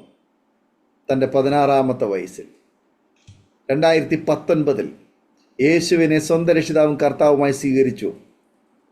അവിടെ കൊണ്ട് തീർന്നില്ല. തൻ്റെ തുടർന്നുള്ളതായ ജീവിതയാത്രയിൽ പ്രിയ പൈതലിന് നേരിട്ടതായ ഒത്തിരി തിക്ത അനുഭവങ്ങൾ നമ്മൾ കേൾക്കുകയുണ്ടായി. എന്നാൽ ഇന്ന് കർത്താവിൽ അവൾ സന്തുഷ്ടയായിരിക്കുന്നു, സന്തോഷവതിയായിരിക്കുന്നു. നല്ല വില കൊടുത്താണ് ഈ ക്രിസ്തീയ ജീവിതം പ്രിയ പൈതലെ കാത്തു സൂക്ഷിക്കുന്നതെന്ന് കേൾക്കുന്ന ഓരോ വ്യക്തിക്ക് മനസ്സിലാക്കുവാൻ കഴിയും. സഭയോ സമൂഹമോ പ്രിയപ്പെട്ടവരോ ആരും തന്നെ അവർക്ക് സപ്പോർട്ടില്ല. അവളിൽ പകർന്നിരിക്കുന്നതായ ദൈവത്തിൻ്റെ പരിശുദ്ധാത്മാവാണ് പ്രിയ പൈതലിനെ, ആ കുടുംബത്തെ ക്രിസ്തീയ ജീവിതത്തിൽ, വിശ്വാസത്തിൽ ഉറപ്പിച്ചു നിർത്തിയിരിക്കുന്നത് എന്ന് ഏതൊരു വ്യക്തിക്കും മനസ്സിലാക്കുവാൻ കഴിയും. തീർച്ചയായിട്ടും പ്രിയ മകളെ ദൈവം അനുഗ്രഹിക്കട്ടെ. ഈ ചെറിയ പ്രായത്തിൽ തന്നെ വളരെ തന്മയത്വത്തോടുകൂടി, വളരെ വ്യക്തവും നല്ല ശക്തവുമായി ജീവിതത്തിലെ അറിഞ്ഞ സത്യത്തിന് വേണ്ടി ഉറച്ചു നിൽക്കുവാൻ കർത്താവ് കൃപ തന്നല്ലോ. അത് മനുഷ്യ ബുദ്ധിയോ കഴിവോ ഒന്നുമല്ല. അതിൻ്റെ ഇടയ്ക്ക് പറഞ്ഞ ഒന്ന് രണ്ട് കാര്യം കൂടി ഞാൻ ശ്രദ്ധിക്കുകയുണ്ടായി. ഏറെ ആടുകളെ മേയ്ക്കുന്ന ഒരാട്ടിടയത്തെ പെൺകുട്ടിയെപ്പോലെയുള്ള ഒരനുഭവം. ദാവീദ് വനത്തിൽ തൻ്റെ അപ്പൻ്റെ ആടുകളെ മേയിച്ച് ആടിനെ ശുശ്രൂഷിക്കുന്ന, ആടിനെ പരിപാലിക്കുന്ന ഒരു ശുശ്രൂഷയായിരുന്നു. യഹോവയായ ദൈവം ദാവീദിനെ, ആ ആടുകളെ മേയിക്കുന്ന ആ ദാവീദിനെ അവിടെ നിന്ന് തിരഞ്ഞെടുത്ത് ഇസ്രായേലിൻ്റെ രാജാവായിട്ട് അഭിഷേകം ചെയ്യുന്ന ആ ഒരു രംഗം ഞാൻ ഓർത്തുപോയി ഇടയ്ക്ക്. അതെ പ്രിയ പൈതൽ നിർമ്മിത ധാരാളം ആടുകളെ വളർത്തുകയും ആടുകളെ മേയ്ക്കുകയും ചെയ്യുന്ന ആ ഒരു ജീവിതമാണ് അവളുടെ ജീവിതത്തിൽ പ്രാഥമികമായിട്ട് ഒരു ഉപജീവന മാർഗം എന്ന നിലയിൽ ഉള്ളത്. അതിൽ നിന്ന്, ആ അനുഭവത്തിൽ നിന്ന് ഇന്ന് കർത്താവിൻ്റെ വചനം പഠിക്കുവാനും കർത്താവിനെ സ്നേഹിക്കുവാനും കർത്താവിൻ്റെ ആ കൽപ്പനകളെ പ്രമാണിച്ചനുസരിക്കുവാനും അതിൻ പ്രകാരം ജീവിതം സമർപ്പിക്കുവാനും ഒക്കെ പ്രിയ പൈതലിനെ ദൈവം തിരഞ്ഞെടുത്തു. ആ ഭാഗ്യകരമായ ഒരു അനുഭവം, ശരിക്കും പറഞ്ഞു കഴിഞ്ഞാൽ ഒരു അഭിഷേകം. അനേക പ്രിയപ്പെട്ടവർ, യോഗ്യതയുള്ള പലരും മുൻനിരയിൽ നിൽക്കുമ്പോൾ അവരെ ആരെ തിരഞ്ഞെടുക്കാതെ ദൈവം ദാവീദിനെ തിരഞ്ഞെടുത്തതുപോലെ മാനുഷികമായ ദൃഷ്ടിയിൽ അയോഗ്യതകൾ പറയുമ്പോൾ, ആമേൻ അകറ്റി നിർത്തുമ്പോൾ, പ്രിയ പൈതൽ നിർമ്മിത, അവളുടെ മാതാപിതാക്കന്മാർ, ആ കുടുംബം ആമേനെ കർത്താവിന് വേണ്ടി ജീവിതം സമർപ്പിച്ചു. അവരെല്ലാവരും ഒരുമിച്ച് ആമേൻ അവർ കർത്താവിന് വേണ്ടി ഏറെ പ്രയോജനപ്പെടുവാൻ ദൈവം അവരെ സഹായിക്കട്ടെ എന്ന് ഞങ്ങളും ആശംസിക്കുന്നു, പ്രാർത്ഥിക്കുന്നു. ഈ സാക്ഷ്യം കേൾക്കുന്ന ഒരുപാട് യൗവനക്കാരുണ്ട്, മാതാപിതാക്കന്മാരുണ്ട്, സഹോദരങ്ങളുണ്ട്. പ്രിയമുള്ളവരെ, നിങ്ങൾ ഈ പൈതലിന് വേണ്ടി പ്രാർത്ഥിക്കണം. അവൾക്ക് തുടർന്ന് പഠനം ആമേനെ അവൾ ആഗ്രഹിക്കുന്നു. ചില വർഷങ്ങൾ അവളുടെ സർട്ടിഫിക്കറ്റ് ചിലരുടെ കൈവശം ആമേൻ ഇരുന്നതുകൊണ്ട് സമയത്തിന് തുടർ പഠനം പൂർത്തീകരിക്കാനോ തുടരുവാനോ കഴിയാതെ പോയി. എന്നാൽ അത്ഭുതമെന്ന് പറയട്ടെ, ആ സർട്ടിഫിക്കറ്റ് തിരിച്ച് ലഭിക്കുവാൻ ഇടയായി തീർന്നു. ഇനിയും അവൾക്ക് പഠിക്കുവാൻ ആഗ്രഹം. പൈതലിന് ആമേനെ പഠിക്കുവാൻ അവസരങ്ങൾ ദൈവം ഒരുക്കി കൊടുക്കട്ടെ. അവളുടെ ഭാവിയെ ദൈവം ഭദ്രമാക്കട്ടെ. ദൈവനാമം അവളോട് മഹിമപ്പെട്ടെ. അവളുടെ ഹൃദയത്തിലെ ആഗ്രഹം പോലെ തന്നെ നല്ല ഒരു ഔദ്യോഗികമായ നിലവാരത്തിലും ആത്മീയമായ നിലവാരത്തിലും ഉയർന്നു വരുവാൻ ദൈവം അവളെ സഹായിക്കട്ടെ എന്ന് നമുക്ക് പ്രാർത്ഥിക്കാം. ഒരു നിമിഷം നമ്മുടെ കണ്ണുകളെ അടയ്ക്കാം. ദൈവസന്നിധിയിൽ ഈ കുടുംബത്തെ ഓർത്ത് നമുക്ക് സ്തോത്രം ചെയ്യാം. എല്ലാ പ്രേക്ഷകരും ഈ പ്രിയ പൈതലിനെ ഓർത്ത് പ്രാർത്ഥിച്ചാട്ട്, അവളുടെ മാതാപിതാക്കന്മാരെ ഓർത്ത് പ്രാർത്ഥിച്ചാട്ട്. അവളുടെ പിതാവ് ആമേനെ പൂർണ്ണമായി രക്ഷയുടെ അനുഭവത്തിലേക്ക് ഇതുവരെ വന്നിട്ടില്ല എന്ന് നമ്മൾ കേട്ടല്ലോ. ആ പ്രിയ പിതാവ് പൂർണ്ണമായ രക്ഷയുടെ അനുഭവത്തിലേക്ക് വരേണ്ടതിന് വേണ്ടി പ്രാർത്ഥിക്കാം. ആമേ മാതാവ്, മൂത്ത സഹോദരി, ആമേൻ അവർ 3 പേരും കർത്താവിനെ ആരാധിച്ചു വരും. ആ കുടുംബം ആമേൻ എല്ലാവരും കർത്താവിനെ ആരാധിക്കുവാൻ ഒരുമിച്ച് ആമേൻ അനേക പ്രിയപ്പെട്ടവർ ആ കുടുംബത്തിൽ നിന്ന് വരുവാൻ, പ്രിയ പൈതൽ മുഖാന്തരം അനേക പ്രിയപ്പെട്ടൊരു കർത്താവിലേക്ക് വരുവാൻ ഇടയായിത്തീരേണ്ടതിന് വേണ്ടി ആമേനെ കേൾവിക്കാരെ നമുക്ക് ഒരുമിച്ച് പ്രാർത്ഥിക്കാം. കുടുംബത്തെ ദൈവം അനുഗ്രഹിക്കട്ടെ. ഈ പൈതലിൻ്റെ ഭാവി തുടർ പഠനം ഒക്കെ ദൈവത്താൽ ആമേൻ ദൈവം അനുഗ്രഹിക്കേണ്ടതിന് വേണ്ടി പ്രാർത്ഥിക്കാം. സ്തോത്രം, സ്തോത്രം, സ്തോത്രം. ആമേൻ. നമുക്കെല്ലാവർക്കും ഒരുമിച്ച് ഈ പൈതലിന് വേണ്ടി പ്രാർത്ഥിക്കാം.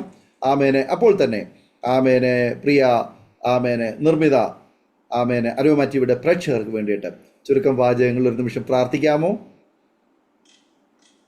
ഹല്ലേലൂയ. സ്തോത്രം, സ്തോത്രം. നിത്യം പരിശുദ്ധമായ നല്ല പിതാവേ, കർത്താവേ, സന്ധ്യയോട് അടുക്കുന്ന സമയത്ത് അപ്പച്ചാതെ ഞങ്ങൾക്കായിരിക്കാൻ കൃപ ചെയ്ത ഓരോ വൻതുകയ്ക്കായി നന്ദി കർത്താവേ. അപ്പച്ചാദൈവമേ, ഈ ആരോഗ്യത്തിലെ എല്ലാ പ്രേക്ഷകർക്കായി കർത്താവ്, ഇത് കേൾക്കുന്ന ഓരോ വ്യക്തി ജീവിതങ്ങൾക്കായി അപ്പ ഞാൻ അറിയുന്നില്ല കർത്താവെ, എന്നാൽ കർത്താവെ അങ്ങ് അറിയുന്നില്ലല്ലോ എല്ലാം.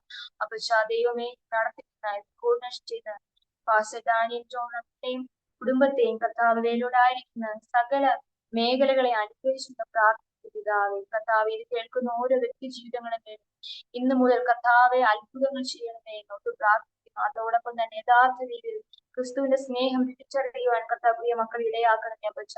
ഈ ചാനൽ കർത്താവ് അനേകായിരങ്ങൾ കൂടുതലായി കിട്ടുവാൻ എന്റെ ദൈവത്തിനെ വളർത്തണമേ എന്ന് പ്രാർത്ഥിക്കുന്ന അപ്പച്ച.